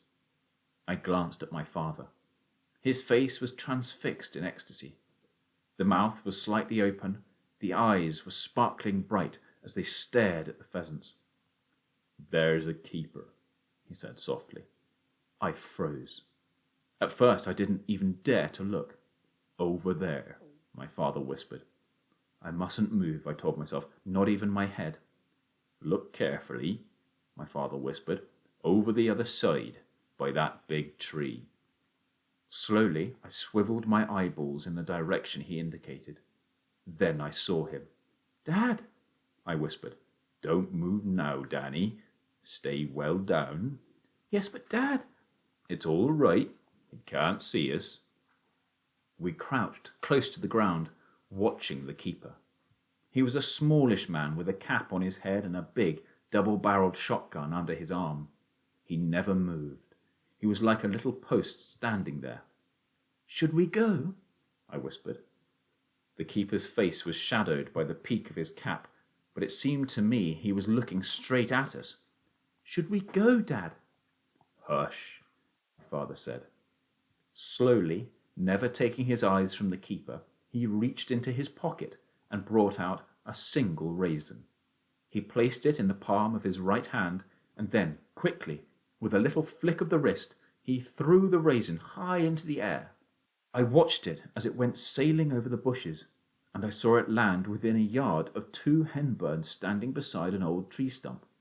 Both birds turned their heads sharply at the drop of the raisin. Then one of them hopped over and made a quick peck at the ground, and that must have been it. I looked at the keeper. He hadn't moved. I could feel a trickle of cold sweat running down one side of my forehead and across my cheek.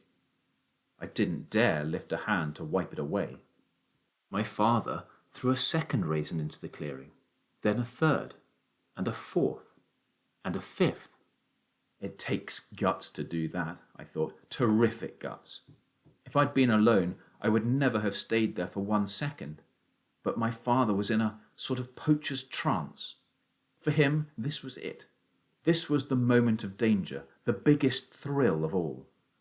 He kept on throwing the raisins into the clearing, swiftly, silently, one at a time. Flick went his wrist, and up went the raisin, high over the bushes to land among the pheasants. Then, all at once, I saw the keeper turn away his head to inspect the wood behind him. My father saw it too. Quick as a flash, he pulled the bag of raisins out of his pocket and tipped the whole lot into the palm of his right hand. "Dad," I whispered, "don't." But with a great sweep of the arm, he flung the entire handful way over the bushes into the clearing. They fell with a soft little patter, like raindrops on dry leaves, and every single pheasant in the place must have heard them fall. There was a flurry of wings and a rush to find the treasure. The keeper's head flicked round as though there were a spring inside his neck. The birds were all pecking away madly at the raisins. The keeper took 2 quick paces forward, and for a moment I thought he was going to investigate. Then he stopped, and his face came up and his eyes began travelling round the edge of the clearing. "Lie down flat," my father whispered. "Stay there. Don't move an inch." I flattened my body against the ground and pressed one side of my face into the brown leaves. The soil below the leaves had a queer, pungent smell like beer. Out of one eye, I saw my father raise his head just a tiny bit to watch the keeper. He kept watching him. "Don't you love this?" he whispered to me. I didn't dare answer him. We lay there for what seemed like 100 years. At last I heard my father whisper, "Panic's over. Follow me, Danny. But be extra careful. He's still there. And keep down low all the time." He started crawling away quickly on his hands and knees. I went after him. I kept thinking of the keeper who was somewhere behind us. I was very conscious of that keeper, and I was also very conscious of my own backside and how it was sticking up in the air for all to see. I could understand now why Poacher's Bottom was a fairly common complaint in this business. We went along on our hands and knees for about 100 yards. "Now run," my father said. We got to our feet and ran, and a few minutes later we came through the hedge into the lovely open safety of the cart track. "It went marvellously," my father said, breathing heavily. "Didn't it go absolutely marvellously?" His face was scarlet and glowing with triumph. "Did the keeper see us?" I asked. "Not on your life," he said. "And in a few minutes the sun will be going down and the birds will be all flying up to roost, and that keeper will be sloping off home to his supper. Then all we've got to do is go back in again and help ourselves. We'll be picking them up off the ground like pebbles." He sat down on the grassy bank below the hedge. I sat down close to him. He put an arm around my shoulders and gave me a hug. "You did well, Danny," he said. "I'm right proud of you." Chapter 15. The Keeper. We sat on the grassy bank below the hedge, waiting for darkness to fall. The sun had set now, and the sky was a pale smoke blue, faintly glazed with yellow. In the wood behind us, the shadows and the spaces in between the trees were turning from grey to black. "You could offer me anywhere in the world at this moment," my father said, "and I wouldn't go." His whole face was glowing with happiness. "We did it, Danny," he said, laying a hand gently on my knee. "We pulled it off. Doesn't that make you feel good?" "Terrific," I said. "But it was a bit scary while it lasted." "Ah, but that's what poaching's all about," he said. "It scares the pants off us. That's why we love it. Look, there's a hawk." I looked where he was pointing and saw a kestrel hawk hovering superbly in the darkening sky above the ploughed field across the track. "It's his last chance for supper tonight," my father said. "He'll be lucky if he sees anything now." Except for the swift fluttering of its wings, the hawk remained absolutely motionless in the sky. It seemed to be suspended by some invisible thread, like a toy bird hanging from the ceiling. Then, suddenly, it folded its wings and plummeted towards the earth at an incredible speed. This was a sight that had always thrilled me. "What do you think he saw, Dad?" "A young rabbit, perhaps," my father said, "or a vole or a field mouse. None of them has a chance when there's a kestrel overhead." We waited to see if the hawk would fly up again. He didn't, which meant he had caught his prey and was eating it on the ground. "How long does a sleeping pill take to work?" I asked. "I don't know the answer to that one," my father said. "I imagine it's about half an hour." "It might be different with pheasants, though, Dad." "It might," he said. "We've got to wait a while anyway to give the keepers time to go home. They'll be off as soon as it gets dark. I bought an apple for each of us," he added, fishing into one of his pockets. "A Cox's orange pippin," I said, smiling. "Thank you very much." We sat there, munching away. "One of the nice things about a Cox's orange pippin," my father said, "is that the pips rattle when it's ripe. Shake it and you can hear them rattling." I shook my half-eaten apple. The pips rattled. "Look out," he whispered sharply. "There's someone coming." The man had appeared suddenly and silently out of the dusk and was quite close before my father saw him. "It's another keeper," he whispered. "Just sit tight and don't say a word." We both watched the keeper as he came down the track towards us. He had a shotgun under his arm and there was a black Labrador walking at his heel. He stopped when he was a few paces away, and the dog stopped with him and stayed behind him, watching us through the keeper's legs. "Good evening," my father said, nice and friendly. This one was a tall, bony man with a hard eye and hard cheekbones and hard, dangerous hands. "I know you," he said, coming closer. "I know the both of you." My father didn't answer this question. "You're from the filling station, right?" His lips were thin and dry, with some sort of a brownish crust over them. "You're from the filling station, and that's your boy, and you live in that filthy old caravan, right?" "What are we playing?" my father said. "20 questions?" The keeper spat out a big gob of spit, and I saw it go sailing through the air and land with a plop on a patch of dry dust 6 inches from my father's plaster foot. It looked like a little baby oyster lying there. "Beat it," the man said. "Go on, get out." When he spoke, his upper lip lifted above the gum, and I could see a row of small, discoloured teeth. One of them was black. The others were brownish yellow, like the seeds of a pomegranate. "This happens to be a public footpath," my father said. "Kindly do not molest us." The keeper shifted the gun from his left arm to his right. "You're loitering," he said, "with intent to commit a nuisance. I could run you in for that." "No, you couldn't," my father said. All this made me rather nervous. "I see you broke your foot," the keeper said. "You didn't by any chance fall in an hole in the ground, did you?" "It's been a nice walk, Danny," my father said, putting a hand on my knee, "but it's time we went home for our supper." He stood up, and so did I. We wandered off down the track the way we had come, leaving the keeper standing there, and soon he was out of sight in the half-darkness behind us. "That's the head keeper," my father said. "His name is Rabbits." "Do we have to go home, Dad?" "Home?" my father cried. "My dear boy, we're just beginning. Come in here." There was a gate on our right leading into a field, and we climbed over it and sat down behind the hedge.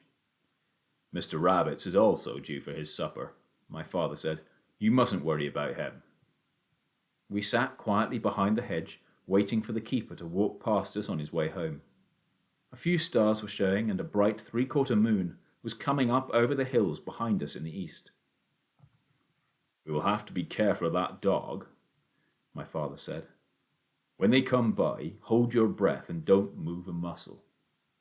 "Won't the dog smell us out anyway?" I asked. "No," my father said. "There's no wind to carry the scent. Look out, here they come. Don't move." The keeper came looping softly down the track, with the dog padding quick and soft-footed at his heel. I took a deep breath and held it as they went by. When they were some distance away, my father stood up and said, "It's all clear. He won't be coming back tonight." "Are you sure?" "I'm positive, Danny." "What about the other one, the one in the clearing?" "He'll be gone too." "Mightn't one of them be waiting for us at the bottom of the track?" I asked. "By the gap in the hedge?" "There won't be much point in him doing that," my father said. "There's at least 20 different ways of reaching the road when you come out of Hazell's wood. Mr. Rabbits knows that." We stayed behind the hedge for a few minutes more, just to be on the safe side.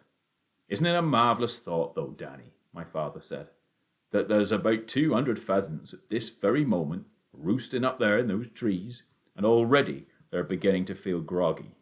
Soon they'll be falling out of the branches like raindrops." The 3/4 moon was well above the hills now, and the sky was filled with stars as we climbed back over the gate and began to walk up the track towards the wood. Chapter 16. The Champion of the World. It was not as dark as I had expected it to be inside the wood this time. Little glints and glimmers from the brilliant moon outside shone through the leaves and gave the place a cold, eerie look. "I brought a light for each of us," my father said. "We're going to need it later on." He handed me one of those small pocket torches shaped like a fountain pen. I switched mine on. It threw a long, narrow beam of surprising brightness, and when I moved it around, it was like waving a very long white wand among the trees.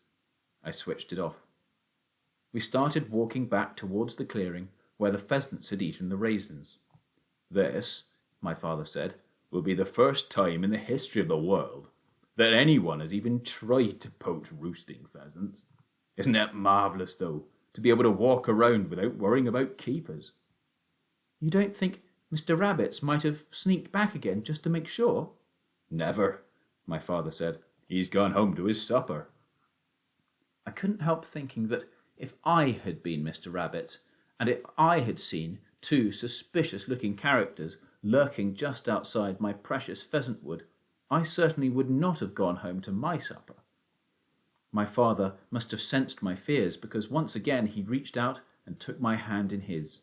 folding his long, warm fingers around mine. Hand in hand, we threaded our way through the trees towards the clearing. In a few minutes, we were there. "Here's where we threw the raisins," my father said. I peered through the bushes. The clearing lay pale and milky in the moonlight. "What do we do next?" I asked. "We stay here and wait," my father said. I could just make out his face under the peak of his cap, the lips pale, the cheeks flushed, the eyes shining bright. "Are they all roosting, Dad?" "Yes, they're all around us. They don't go far." "Could I see them if I shone my light up into the branches?" "No," he said. "They go up pretty high, and they hide in among the leaves." We stood waiting for something to happen. Nothing happened. It was very quiet there in the wood. "Danny," my father said. "Yes, Dad?" "I've been wondering how a bird manages to keep his balance sitting on a branch when it's asleep." "I don't know," I said. "Why?"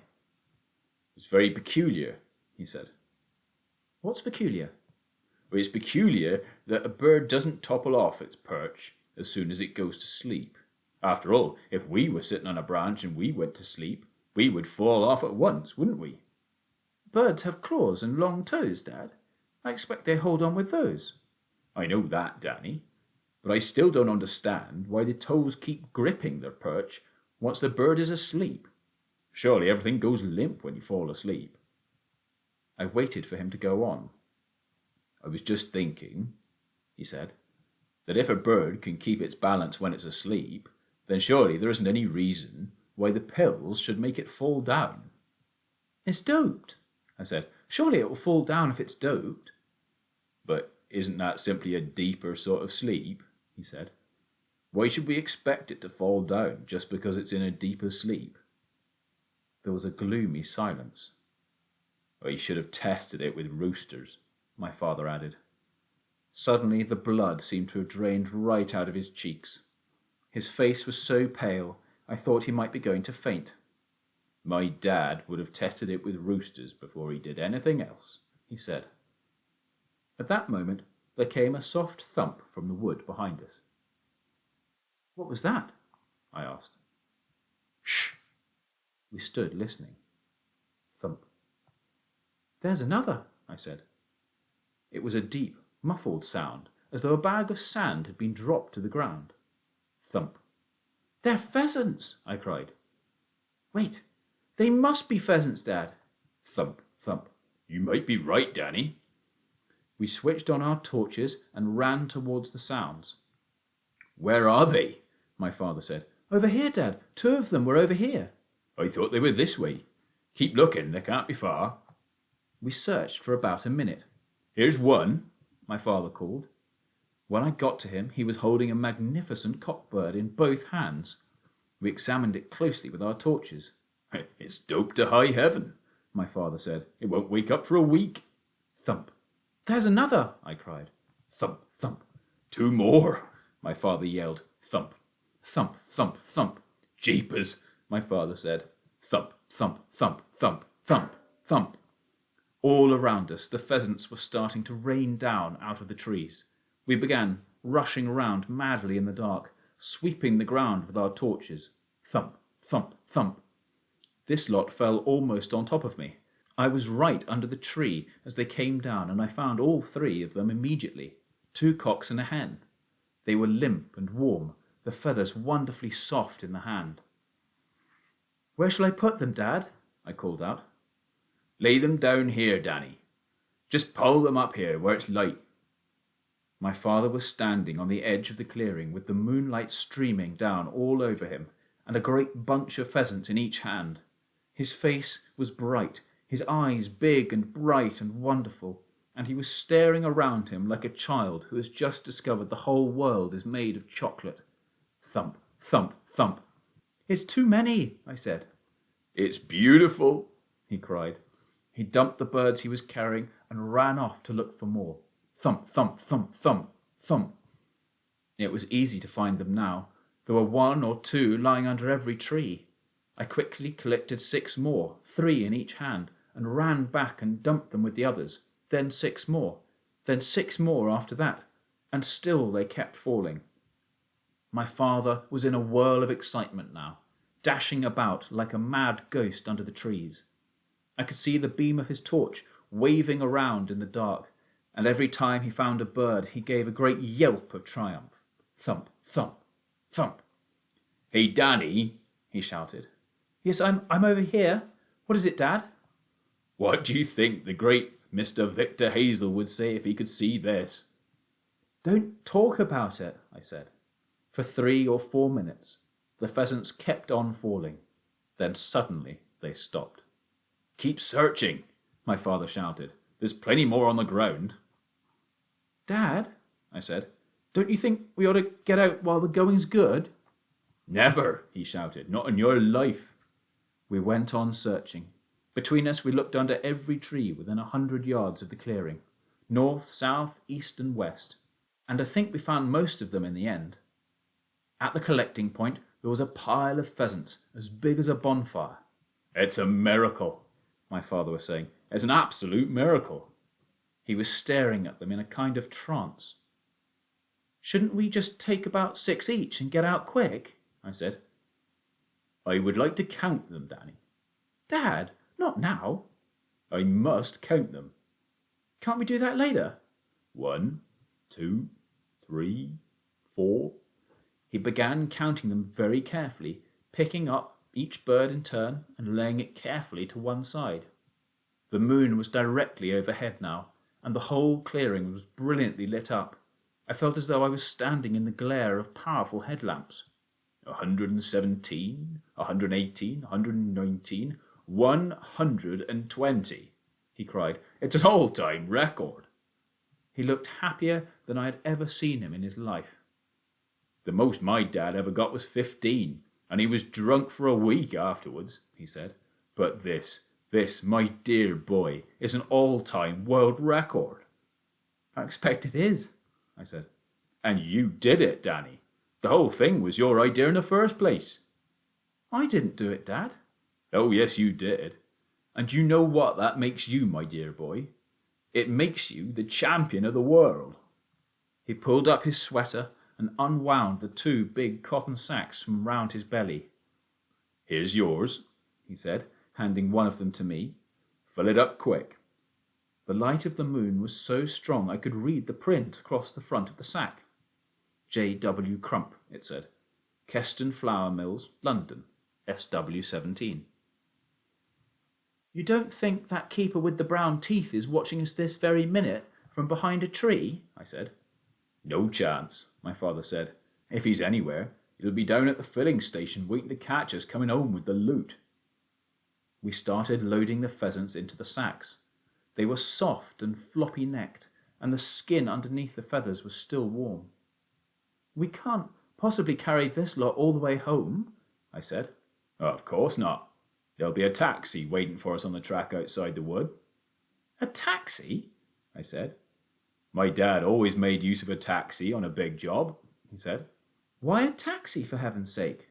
"Well, it's more secret, Danny. Nobody knows who's inside a taxi except the driver."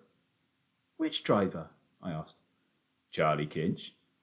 He's only too glad to oblige." "Does he know about poaching too?" "Oh, Charlie Kinch? Of course he does. He's poached more pheasants in his time than we've sold gallons of petrol." We finished loading the sacks, and my father humped his onto his shoulders. I couldn't do that with mine. It was too heavy for me. "Drag it," my father said. "Just drag it along the ground." My sack had 60 birds inside it, and it weighed a ton, but it slid quite easily over the dry leaves with me walking backwards and pulling it with both hands. We came to the edge of the wood and peered through the hedge onto the track. My father said, "Charlie boy," very softly, and the old man behind the wheel of the taxi poked his head out into the moonlight and gave us a sly, toothless grin. We slid through the hedge, dragging the sacks after us along the ground. "Hello, hello, hello," Charlie Kinch said. "What's all this then?" Chapter 17. The Taxi. 2 minutes later, we were safely inside the taxi and cruising slowly down the bumpy track towards the road. My father was bursting with pride and excitement. He kept leaning forwards and tapping Charlie Kinch on the shoulder and saying, "How about it, Charlie? How about this for a haul?" And Charlie kept glancing back, pop-eyed at the huge, bulging sacks. "Cripes, man," he kept saying. "How did you do it?" "Danny did it," my father said proudly. "My son Danny is the champion of the world." Then Charlie Kinch said, "I reckon pheasants is going to be a bit scarce up at Mr. Victor Hazell's opening day shoot tomorrow, eh, Willem?" "I imagine they are, Charlie," my father said. "I imagine they are." "All those fancy folk," old Charlie said, "driving in from miles around in their big shiny cars, and there won't be a blinking bird anywhere for 'em to shoot." Charlie Kinch started chuckling and chortling so much he nearly drove off the track. "Dad," I said, "what on earth are you going to do with all these pheasants?" "Share 'em out among our friends," my father said. "There's a dozen of them for Charlie here to start with. All right, Charlie?" "It suits me," Charlie said. "Then there'll be a dozen for Doc Spencer and another dozen for Enoch Samways." "You don't mean Sergeant Samways?" I gasped. "Of course," my father said. "Enoch Samways is one of my very oldest friends." "Enoch's a good boy," Charlie Kinch said. "He's a lovely lad." Sergeant Enoch Samways, as I knew very well, was the village policeman. He was a huge, plump man with a bristly black moustache, and he strode up and down our high street with the proud and measured tread of a man who knows he is in charge. The silver buttons on his uniform sparkled like diamonds, and the mere sight of him frightened me so much I used to cross over to the other side of the street whenever he approached. "Enoch Samways likes a piece of roasted pheasant as much as the next man," my father said. "I reckon he knows a thing or two about catching 'em as well," Charlie Kinch said. I was astounded, but I was also rather pleased, because now that I knew the great Sergeant Samways was human like the rest of us, perhaps I wouldn't be so scared of him in future. "Are you going to share them out tonight, Dad?" I asked. "Not tonight, Danny, no. You must always walk home empty-handed after a poaching trip. You can never be sure Mr. Rabbits or one of his gang isn't waiting for you by the front door to see if you're carrying anything." "But he's a crafty one, that Mr. Rabbits is," Charlie Kinch said. "The best thing is to pour a pound of sugar in the petrol tank of his car when he ain't looking. Then he can't ever come snooping round your house later on. We always made sure to give keepers a little sugar in their tanks before we went out on a poach. I'm surprised you didn't bother to do that, Willem, especially on a big job like this one." "What does the sugar do?" I asked. "Blimey, it gums up the whole ruddy works," Charlie Kinch said. "You got to take the entire engine to pieces before it'll go again, after it's had the sugar. Ain't that right, Willem?" "That's right, Charlie," my father said. We came off the bumpy track onto the main road, and Charlie Kinch got the old taxi into top gear and headed for the village. "Are you dumping these birds at Mr. Clipstone's place tonight?" he asked. "Yes," my father told him. "Drive straight to Mrs. Clipstone's." "Why Mrs. Clipstone's?" I asked. "What's she got to do with it?"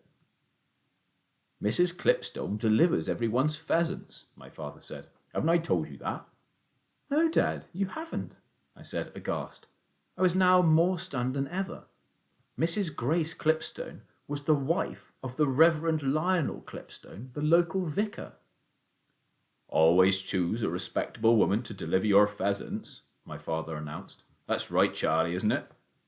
"Mrs. Clipstone is a right smart lady," Charlie said. I could hardly believe what they were saying. It was beginning to look as though just about everybody in the entire district was in on this poaching lark. "The vicar is very fond of roasted pheasant for his dinner," my father said. "Who isn't?" Charlie Kinch said, and he started chuckling to himself all over again. We were driving through the village now, and the street lamps were lit and the men were wandering home from the pubs, all full of beer. I saw Mr. Snoddy, my headmaster, a bit wobbly on his feet, and trying to let himself in secretly through the side door of his house, but what he didn't see was Mrs. Snoddy's sharp, frosty face sticking out of the upstairs window, watching him. "You know something, Danny," my father said. "We've done these birds a great kindness putting them to sleep in this nice, painless way. They'd have had a nasty time of it tomorrow if we hadn't got them first." "Rotten shots, most of them fellows are," Charlie Kinch said. "At least half the birds finished up winged and wounded." The taxi turned left and swung in through the gates of the vicarage. There were no lights in the house and nobody met us. My father and I got out and dumped the pheasants in the coal shed at the rear. Then we said goodbye to Charlie Kinch and began to walk the 2 miles back to the filling station. Chapter 18. Home. Soon we had left the village behind us and were in open country. There was no one else in sight, just the 2 of us, my father and I, tired but happy, striding out along the curvy country road in the light of the moon. "I can't believe it," my father kept saying. "I simply cannot believe we pulled it off." "My heart is still thumping," I said. "So is mine, so is mine. But oh, Danny," he cried, laying a hand on my shoulder, "didn't we have a glorious time?" We were walking right in the middle of the road, as though it were a private driveway running through our country estate, and we were the lords of all we surveyed. "Do you realise, Danny," my father said, "that on this very night, on this Friday the 30th of September, you and I have actually bagged 120 prime pheasants from Mr. Victor Hazell's wood?" I looked at my father. His face was alight with happiness, and his arms were waving all over the place as he went prancing along the middle of the road with his funny iron foot going clink, clink, clink. "Roasted pheasant," he cried out, addressing the moon and the entire countryside. "The finest and most succulent dish on earth. I don't suppose you've ever eaten roasted pheasant, have you, Danny?" "Never," I said. "You wait," he cried. "You just wait till you taste it. It has an unbelievable flavour. It's sheer magic." "Does it have to be roasted, Dad?" "Of course it has to be roasted. You don't ever boil a young bird. Why do you ask that?" "I was wondering how we would do the roasting," I said. "Don't you have to have an oven or something?" "Of course," he said. "But we don't have an oven, Dad. All we've got is a paraffin burner." "I know," he said, "and that is why I have decided to buy an oven." "Buy one?" I cried. "Yes, Danny," he said. "With such a great and glorious stock of pheasants in our hands, it is important that we have the proper equipment. Therefore, we shall go back into the village tomorrow morning, and we shall buy an electric oven. We can get one at Wheeler's, and we'll put it in the workshop. We've got plenty of electric plugs in the workshop." "Won't it be very expensive?" "No expense is too great for roasted pheasant," my father announced superbly. "And don't forget, Danny, before we put the bird in the oven, we have to lay strips of fat bacon across the breast to keep it nice and juicy. And bread sauce, too. We shall have to make bread sauce. You must never have roasted pheasant without lashings of bread sauce. There are 3 things you must always have with roasted pheasant: bread sauce, chipped potatoes, and boiled parsnips." There was a half-a-minute silence as we both allowed ourselves the pleasure of dreaming about these beautiful foods. "And I'll tell you what else we've got to get," my father said. "We've got to get one of those deep freezers where you can store things for months and months and they never go rotten." "Dad," I said, "no." "But you don't realise, Danny, that even after we've given the birds away to all our friends, to Charlie Kinch and the Reverend Clipstone and Doc Spencer and Enoch Samways and all the rest of them, there'll still be about 50 left for us. That's why we're going to need a deep freezer." "But it'll cost the earth." "And worth every penny of it," he cried. "Just imagine, Danny, my boy. Any time we fancy a nice roasted pheasant for our supper, all we've got to do is open the lid of the freezer and help ourselves. Kings and queens don't live any better than that." A barn owl flew across the road in front of us, its great white wings waving slowly in the moonlight. "Did your mum have an oven in the kitchen, Dad?"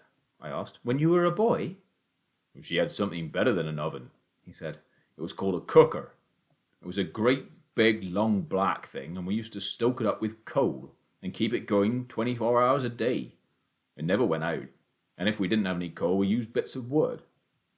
Could you roast pheasants in it? Oh, you could roast anything in it, Danny. It was a lovely thing, that old cooker. It used to keep the whole house warm in the winter. But you never had a cooker of your own, did you, Dad? You and Mum, when you got married? Or an oven? No, he said. We couldn't afford things like that. Then how did you roast your pheasants? Ah, he said, that was quite a trick. We used to build a fire outside the caravan and roast them on a spit, the way the gypsies do. What's a spit? I asked.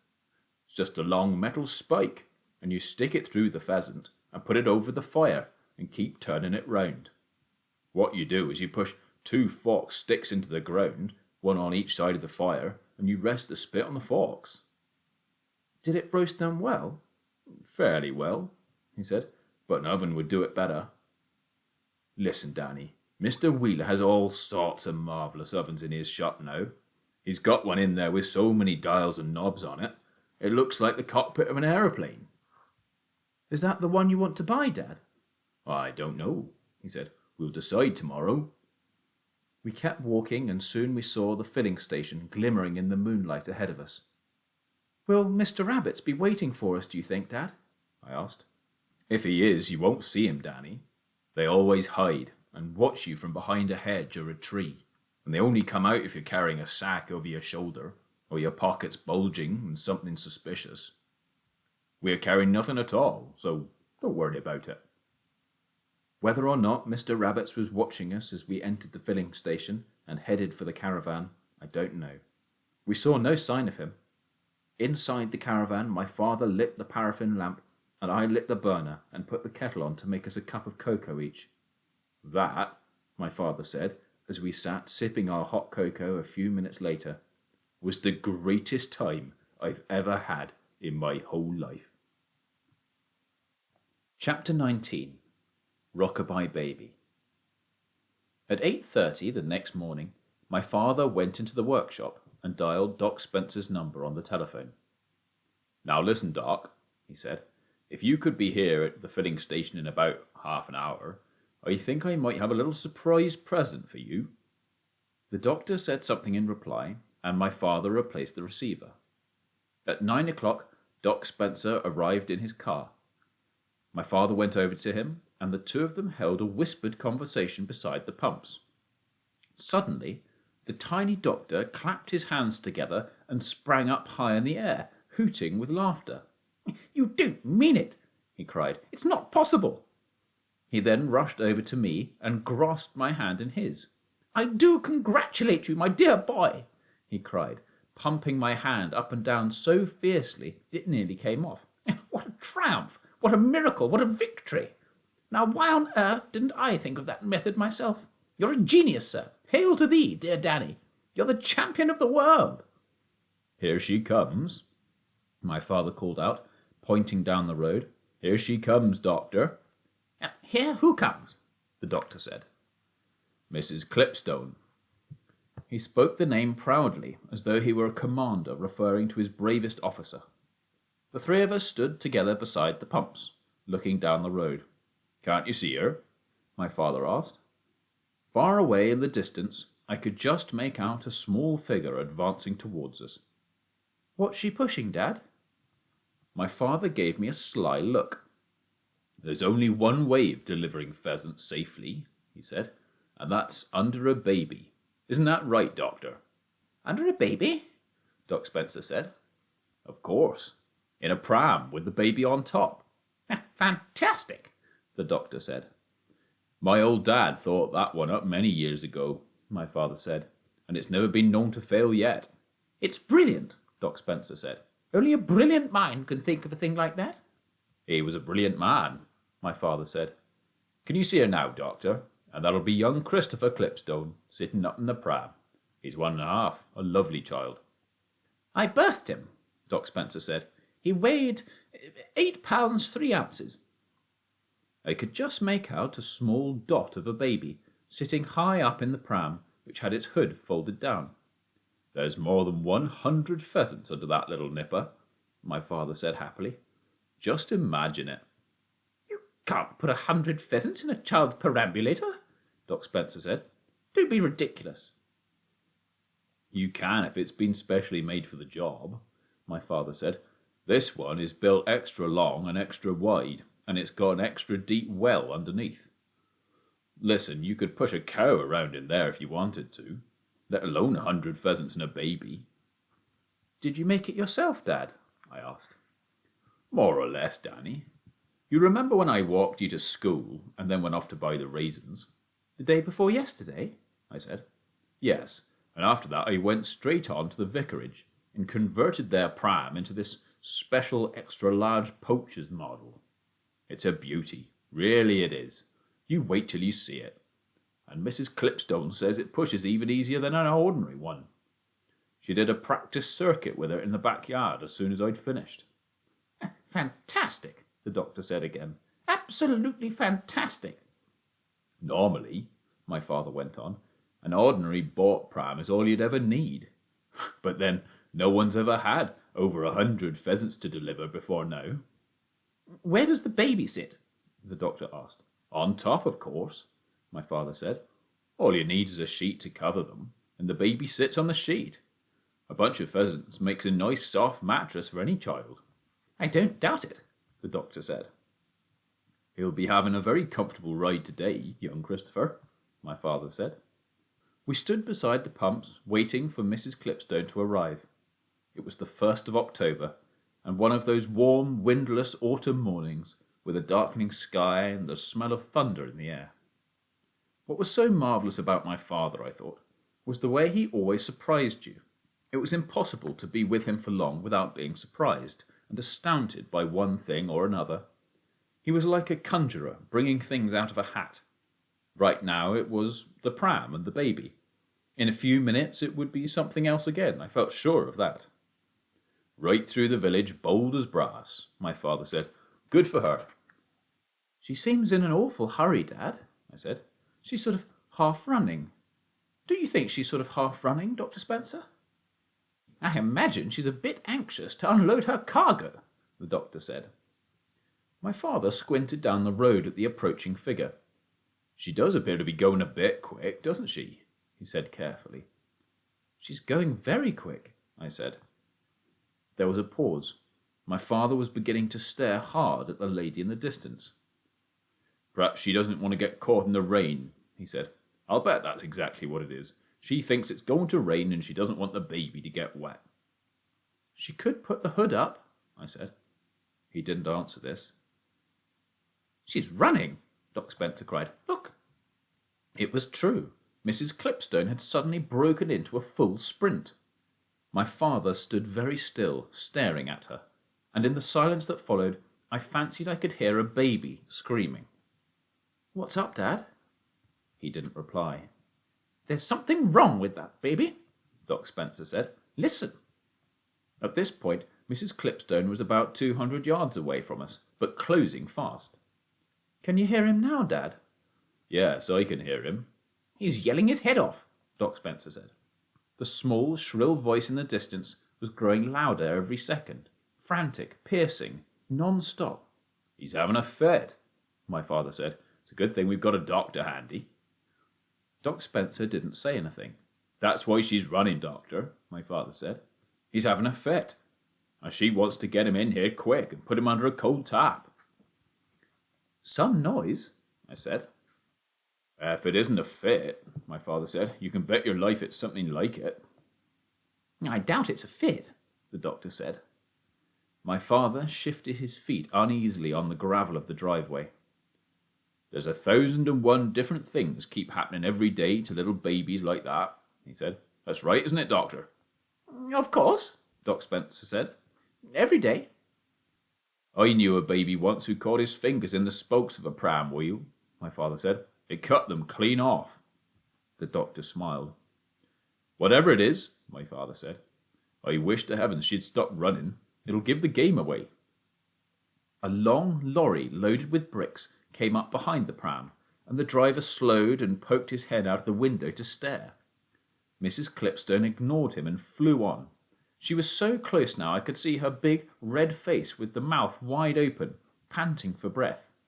I noticed she was wearing white gloves on her hands, very prim and dainty, and there was a funny little white hat to match, perched right on top of her head like a mushroom. Suddenly, out of the pram, straight up into the air, flew an enormous pheasant. My father let out a cry of horror. The fool in the lorry began roaring with laughter. The pheasant flapped around drunkenly for a few seconds, then lost height and landed on the grass by the side of the road. "Crikey," Doc Spencer said. "Look at that!" A grocer's van came up behind the lorry and began hooting to get by. Mrs. Clipstone kept on running. Then, whoosh, a second pheasant flew up out of the pram. Then a third, and a fourth. "Great Scott," Doc Spencer said. "I know what's happened. It's the sleeping pills. They're wearing off." My father didn't say a word. Mrs. Clipstone covered the last 50 yards at a tremendous pace. She came swinging into the filling station with birds flying out of the pram in all directions. "What on earth is happening?" she shrieked. She pulled up sharp against the first pump and seized the screaming infant in her arms and dragged him clear. With the weight of the child suddenly lifted away, a great cloud of pheasants rose up out of the gigantic pram. There must have been well over 100 of them, and the whole sky above us was filled with huge brown birds clapping their wings. "Now, sleeping pill doesn't last forever," Doc Spencer said, shaking his head sadly. "It always wears off by the next morning." The pheasants were too dopey to fly far. In a few seconds down they came again and settled themselves like a swarm of locusts all over the filling station. The place was covered with them. They sat wing to wing along the roof of the workshop, and about a dozen were clinging to the sill of the office window. Some had flown down onto the rack that held the bottles of lubricating oil, and others were sliding about on the bonnet of Doc Spencer's car. One cockbird with a fine tail was perched superbly on top of a petrol pump, and quite a number, those that were too drunk to do anything else, simply squatted in the driveway at our feet, fluffing their feathers and blinking their small eyes. My father stayed remarkably calm, but not poor Mrs. Clipstone. "They nearly pecked him to pieces," she was crying, clasping the screaming baby to her bosom. "Take him into the caravan, Mrs. Clipstone," my father said. "All these birds are making him nervous. And Danny, push that pram into the workshop quick." Mrs. Clipstone disappeared into our caravan with the baby. I pushed the pram into the workshop. Across the road, a line of cars had already started forming behind the brick lorry and the grocery van. People were opening their doors and getting out and beginning to cross over to stare at the pheasants. "Watch out, Dad," I said. "Look who's here." Chapter 20. Goodbye, Mr. Hazell.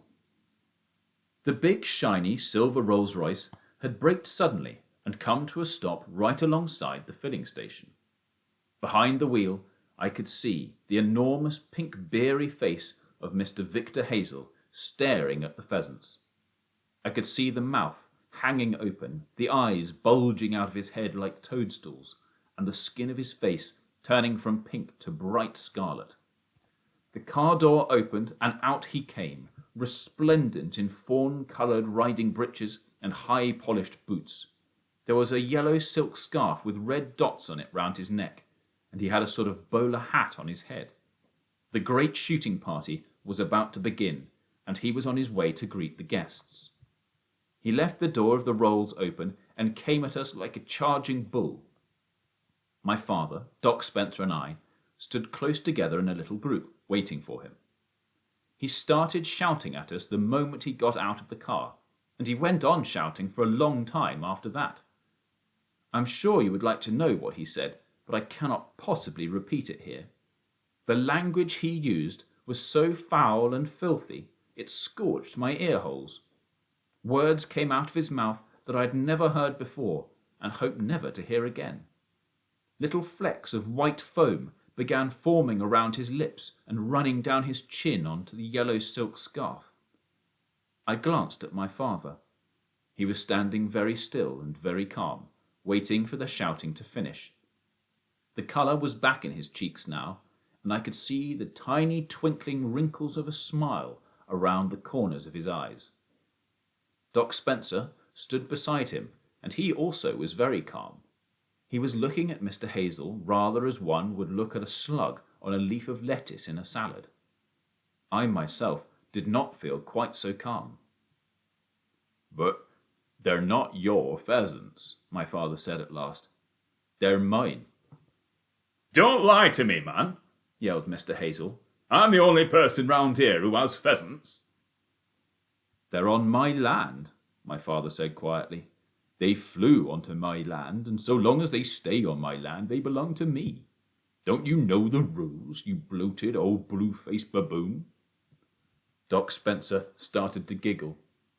Mr. Hazell's skin turned from scarlet to purple. His eyes and his cheeks were bulging so much with rage it looked as though someone was blowing up his face with a pump. He glared at my father.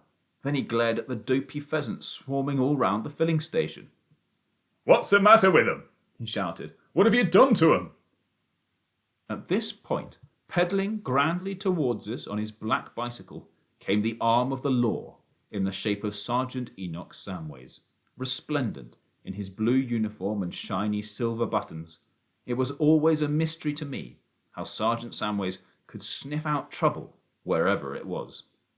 Let there be a few boys fighting on the pavement, or two motorists arguing over a dented bumper, and you could bet your life the village policeman would be there within minutes. We all saw him coming now, and a little hush fell upon the entire company. I imagine the same sort of thing happens when a king or a president enters a room of chattering people. They all stop talking and stand very still as a remark of respect for a powerful and important person. Sergeant Samways dismounted from his bicycle and threaded his way carefully through the mass of pheasants squatting on the ground. The face behind the big black moustache showed no surprise, no anger, no emotion of any kind. It was calm and neutral, as the face of the law should always be.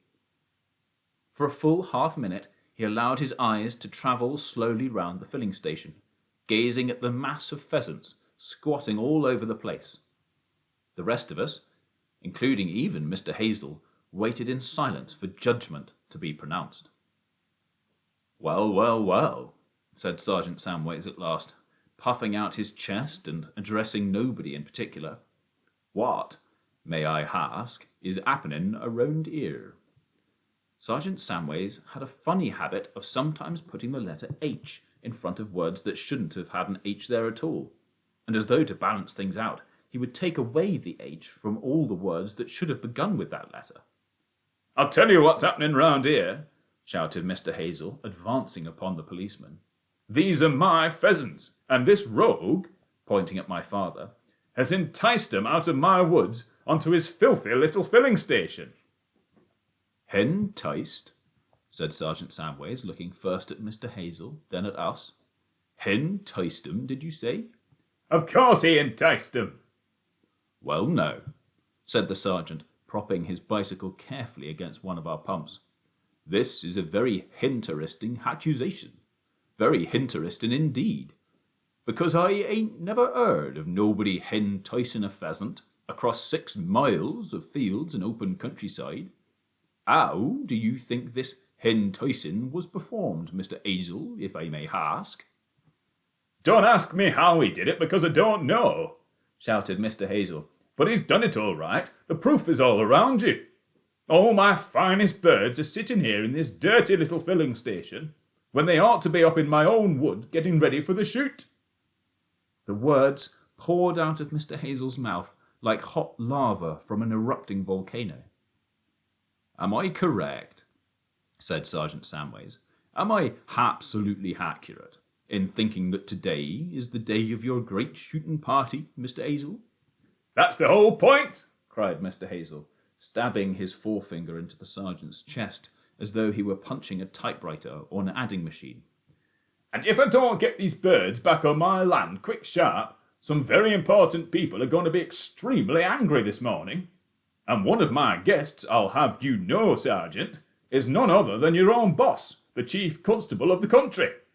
So you'd better do something about it fast, hadn't you? Unless you want to lose those sergeant stripes of yours.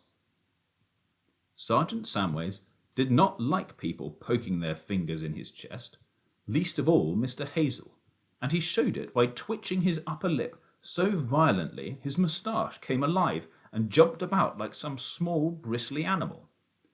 "Now, just 1 minute," he said to Mr. Hazell. "Just 1 minute, please. Am I to understand that you are accusing this gentleman here of committing this act?" Of course I am, cried Mr. Hazell. I know I did it. "And do you have any evidence to support this accusation?" The evidence is all around you, shouted Mr. Hazell. Are you blind or something? Now my father stepped forward. He took one small pace to the front and fixed Mr. Hazell with his marvellously bright, twinkly eyes. "Surely you know how these pheasants came here," he said softly. Surely I do not know how they came here, snapped Mr. Hazell.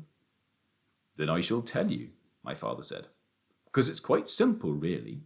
They all knew they were going to be shot today if they stayed in your wood, so they flew in here to wait until the shooting was over." Rubbish! yelled Mr. Hazell. It's not rubbish at all," my father said. "They are extremely intelligent birds, pheasants. Isn't that so, Doctor?" Yeah, they have tremendous brain power, Doc Spencer said. They know exactly what's going on. "It would undoubtedly be a great honour," my father said, "to be shot by the chief constable of the county, and an even greater one to be eaten afterwards by Lord Thistlethwaite, but I do not think a pheasant would see it that way." You scoundrels, both of you, shouted Mr. Hazell. You are rapscallions of the worst kind. Now then, said Sergeant Samways, "hinsults ain't going to get us nowhere. They only aggravate things. Therefore, gentlemen, I have a suggestion to put before you. I suggest that we, all of us, make a big effort to drive these birds back over the road onto Mr. Hazell's land. How does that strike you, Mr. Hazell?" It'll be a step in the right direction, Mr. Hazell said. Get on with it, then. How about you, Willem? The sergeant said to my father. Are you agreeable to this action? I think it's a splendid idea, my father said, giving Sergeant Samways one of his funny looks. I'll be very glad to help. So will Danny. What's he up to now, I wondered, because whenever my father gave someone one of his funny looks, it meant something funny was going to happen, and Sergeant Samways, I noticed, also had quite a sparkle in his usually stern eye. Come on, my lads, he cried. Let's push these lazy birds over the road. And with that he began striding around the filling station, waving his arms at the pheasants and shouting, Shoot, shoot, off you go. Beat it, get out of there. My father and I joined him in this rather absurd exercise, and for the second time that morning, clouds of pheasants rose up into the air, clapping their enormous wings. It was then that I realized that in order to fly across the road, the birds would first have to fly over Mr. Hazell's mighty Rolls-Royce, which lay right in their path, with its doors still open. Most of the pheasants were too dopey to manage this, so down they came again, smack on top of the great silver car. They were all over the roof and the bonnet, sliding and slithering and trying to keep a grip on that beautifully polished surface. I could hear their sharp claws scraping into the paintwork as they struggled to hang on, and already they were depositing their dirty droppings all over the roof. Get them off, screamed Mr. Hazell. Get them away. Don't you worry, Mr. Hazell, sir, Sergeant Samways cried out. We'll fix 'em for you. Come on, boys, easy does it. Shoo 'em right over the road. Not on my car, you idiot, Mr. Hazell bellowed, jumping up and down. Send them the other way. We will, sir, we will, answered Sergeant Samways. In less than a minute, the Rolls was literally festooned with pheasants, all scratching and scrabbling and making their disgusting runny messes over the shiny silver paint.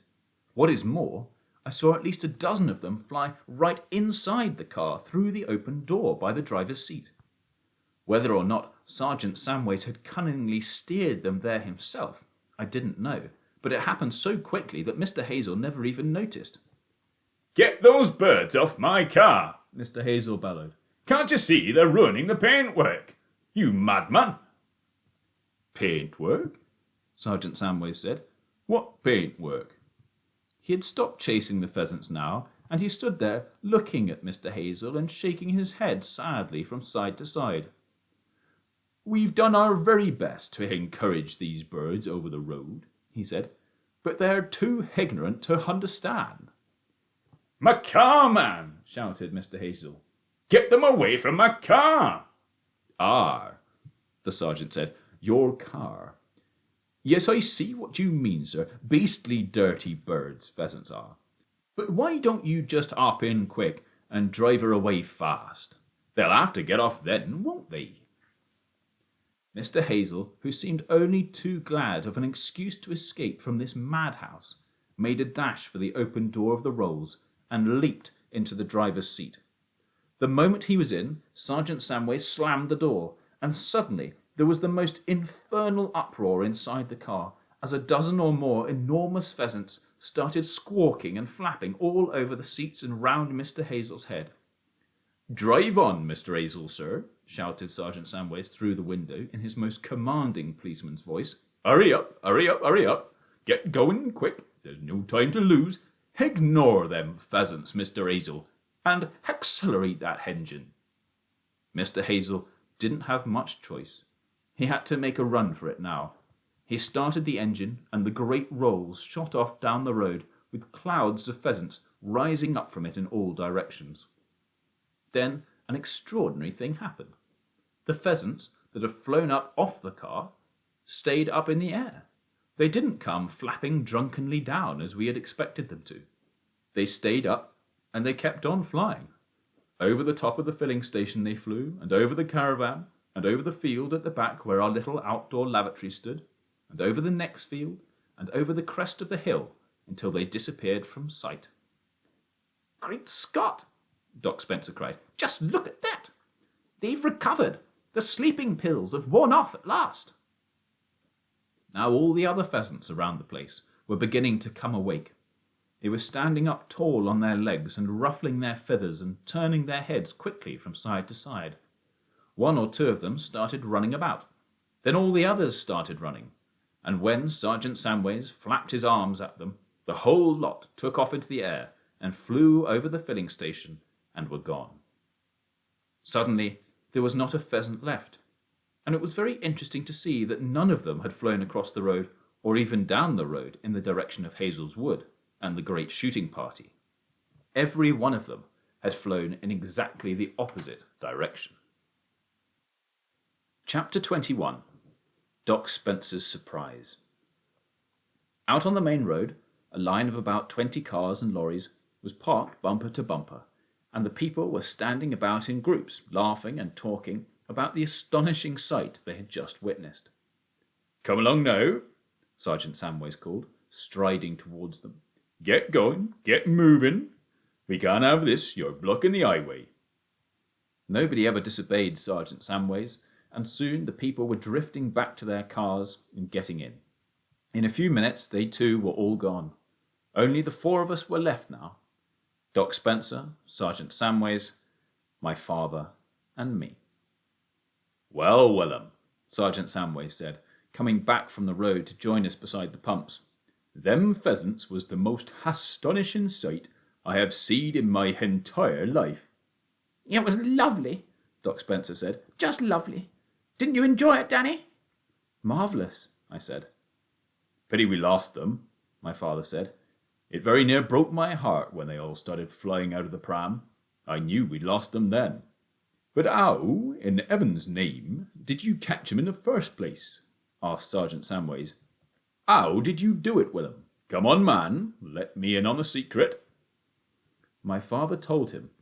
He kept it short, but even then it made a fine story, and all the way through it the sergeant kept saying, "Well, I never." "Well, I'll be blowed." You could knock me down with a feather, stone the crows, and things like that. And when the story was finished, he pointed his long policeman's finger straight at my face and cried, "Well, I'll be jiggered. I never would have thought a little nipper like you would have come up with such a fantastical brainwave as that. Young man, I congratulate you." "He'll go a long way, young Danny will. You see if he doesn't," Doc Spencer said. "He'll be a great inventor one day." To be spoken about like that by the two men I admired most in the world, after my father, made me blush and stutter, and as I stood there wondering what on earth I was expected to say in reply, a woman's voice behind me cried out, "Well, thank goodness that's over at last." This, of course, was Mrs. Grace Clipstone, who was now picking her way cautiously down the caravan steps with young Christopher in her arms. "Never in my entire life," she was saying, "have I seen such a shambles as that." The little white hat was still perched on the top of her head, and the prim white gloves were still on her hands. "What a gathering," she said, advancing towards us. "What a gathering we have here of rogues and varmints. Good morning, Enoch." "Good morning to you, Mrs. Clipstone," Sergeant Samway said. "How's the baby?" my father asked her. "The baby is better, thank you, William," she said, "though I doubt he'll ever be quite the same again." "Of course he will," Doc Spencer said. "Babies are tough." "I don't care how tough they are," she answered. "How would you like it if you were being taken for a nice quiet walk in your pram on a pretty autumn morning, and you were sitting on a lovely soft mattress, and suddenly the mattress comes alive and starts bouncing you up and down like a stormy sea, and the next thing you know, there's about 100 sharp, curvy beaks poking up from underneath the mattress and pecking you to pieces?" The doctor cocked his head over to one side, then to the other, and he smiled at Mrs. Clipstone. "You think it's funny?" she cried. "Well, just you wait, Dr. Spencer, and one night I'll put a few snakes or crocodiles or something under your mattress and see how you like it." Sergeant Samways was fetching his bicycle from beside the pumps. "Well, ladies and gents," he said, "I must be off and see who else is getting into mischief round here." "I'm truly sorry you were troubled, Enoch," my father said, "and thanks very much indeed for the help." "I wouldn't have missed this one for all the tea in China," Sergeant Samways said. "But it did sadden me most terrible, Willem, to see all those lovely birds go slipping right through our fingers like that, because to my mind there don't exist a more luscious dish than a roasted pheasant anywhere on this earth."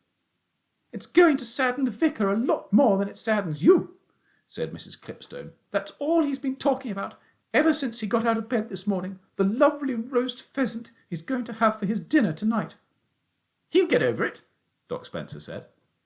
"He will not get over it, and it's a rotten shame," Mrs. Clipstone said, "because now all I have to give him are some awful frozen fillets of cod, and he never did like cod anyway." "But," my father said, "surely you didn't load all those pheasants into the pram, did you? You were meant to keep at least a dozen for you and the vicar." "Oh, I know that," she wailed, "but I was so tickled at the thought of strolling calmly through the village with Christopher sitting on 120 birds, I simply forgot to keep back any for ourselves, and now, alas, they're all gone, and so is the vicar's supper."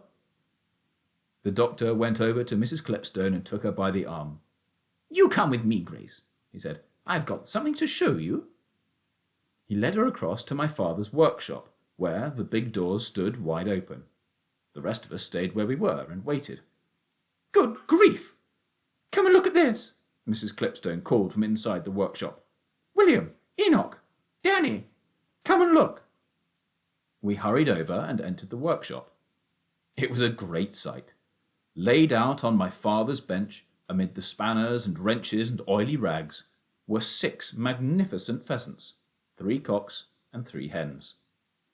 "There we are, ladies and gentlemen," said the doctor, his small, wrinkled face beaming with delight. "How's that?" We were speechless. "2 for you, Grace, to keep the vicar in a good mood," Doc Spencer said. "2 for Enoch for all the fine work he did this morning. And 2 for William and Danny, who deserve them most of all." "What about you, Doctor?" my father asked. "That doesn't leave any for you." My wife has enough to do without plucking pheasants all day long, he said. And anyway, who got them out of the wood in the first place? You and Danny. But how on earth did you get them? My father asked. When did you nab them? I didn't nab them, the doctor said. I had a hunch. What sort of a hunch? My father asked. It seemed fairly obvious, the doctor said, that some of those pheasants must have gobbled up more than one raisin each. Some, if they were quick enough, might have swallowed half a dozen each, or even more, in which case they would have received a very heavy overdose of sleeping pills and wouldn't ever wake up. Ah, we cried. Of course, of course. So while you were all so busy driving the birds onto old Hazell's Rolls-Royce, I sneaked in here and had a look under the sheet in the bottom of the pram, and there they were. Amazing, said Sergeant Samways. Absolutely amazing. Those were the greedy ones, the doctor said. It never pays to eat more than your fair share. Marvellous, my father said. Well done, sir.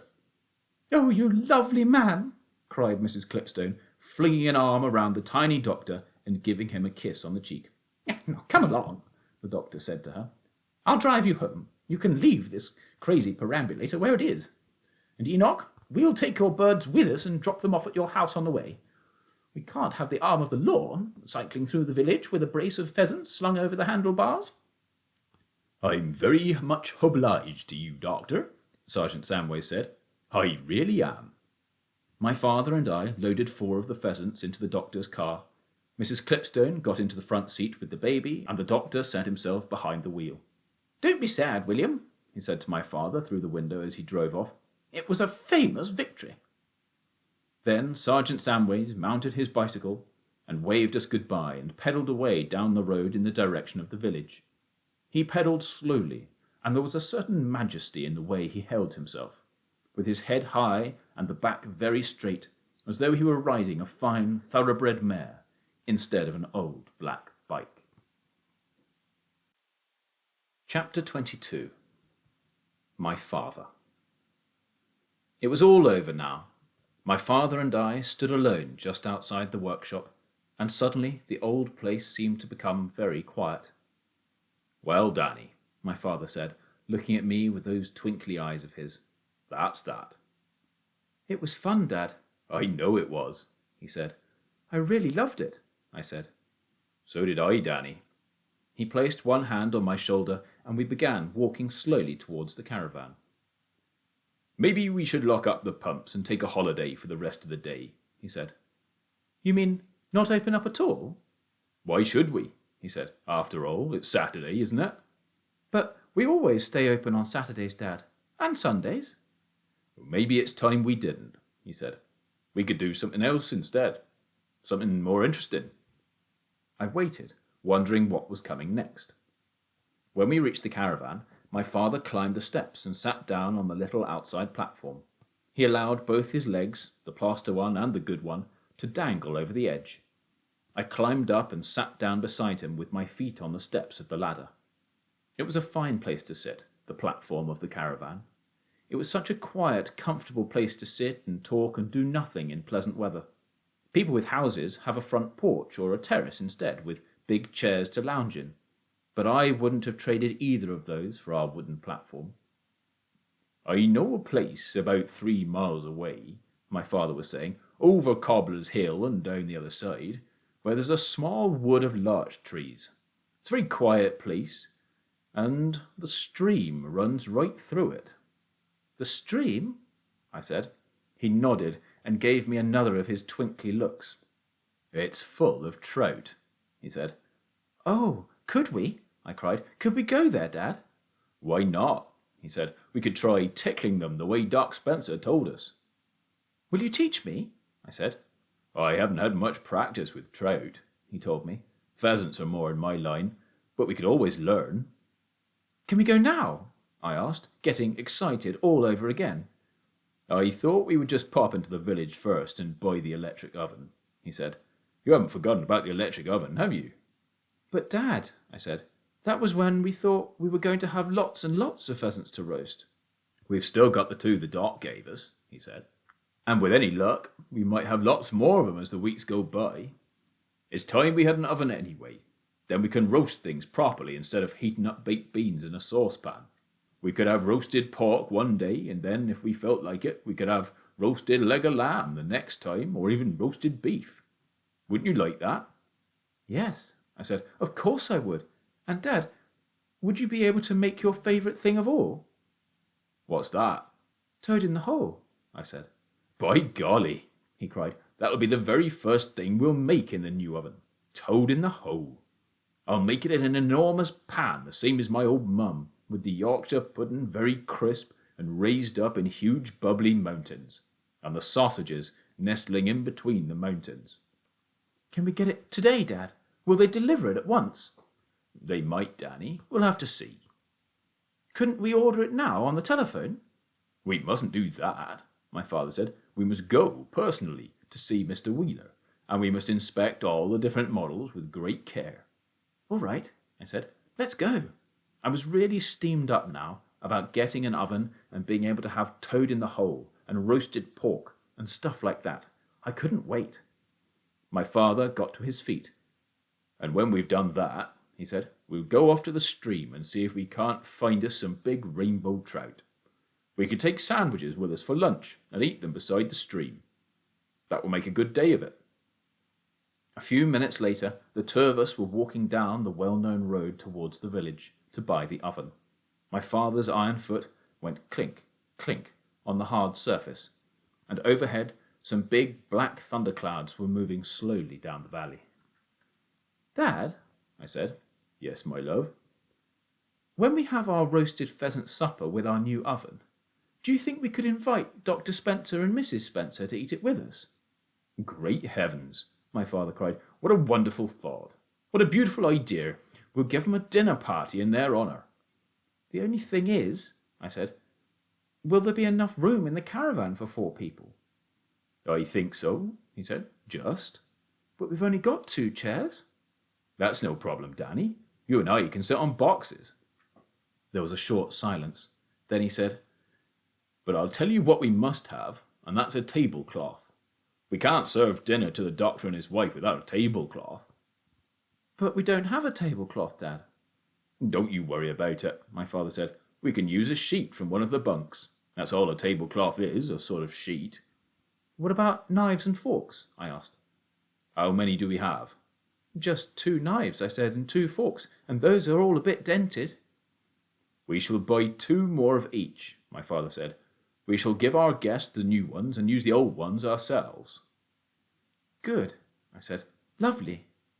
I reached out and slid my hand into his.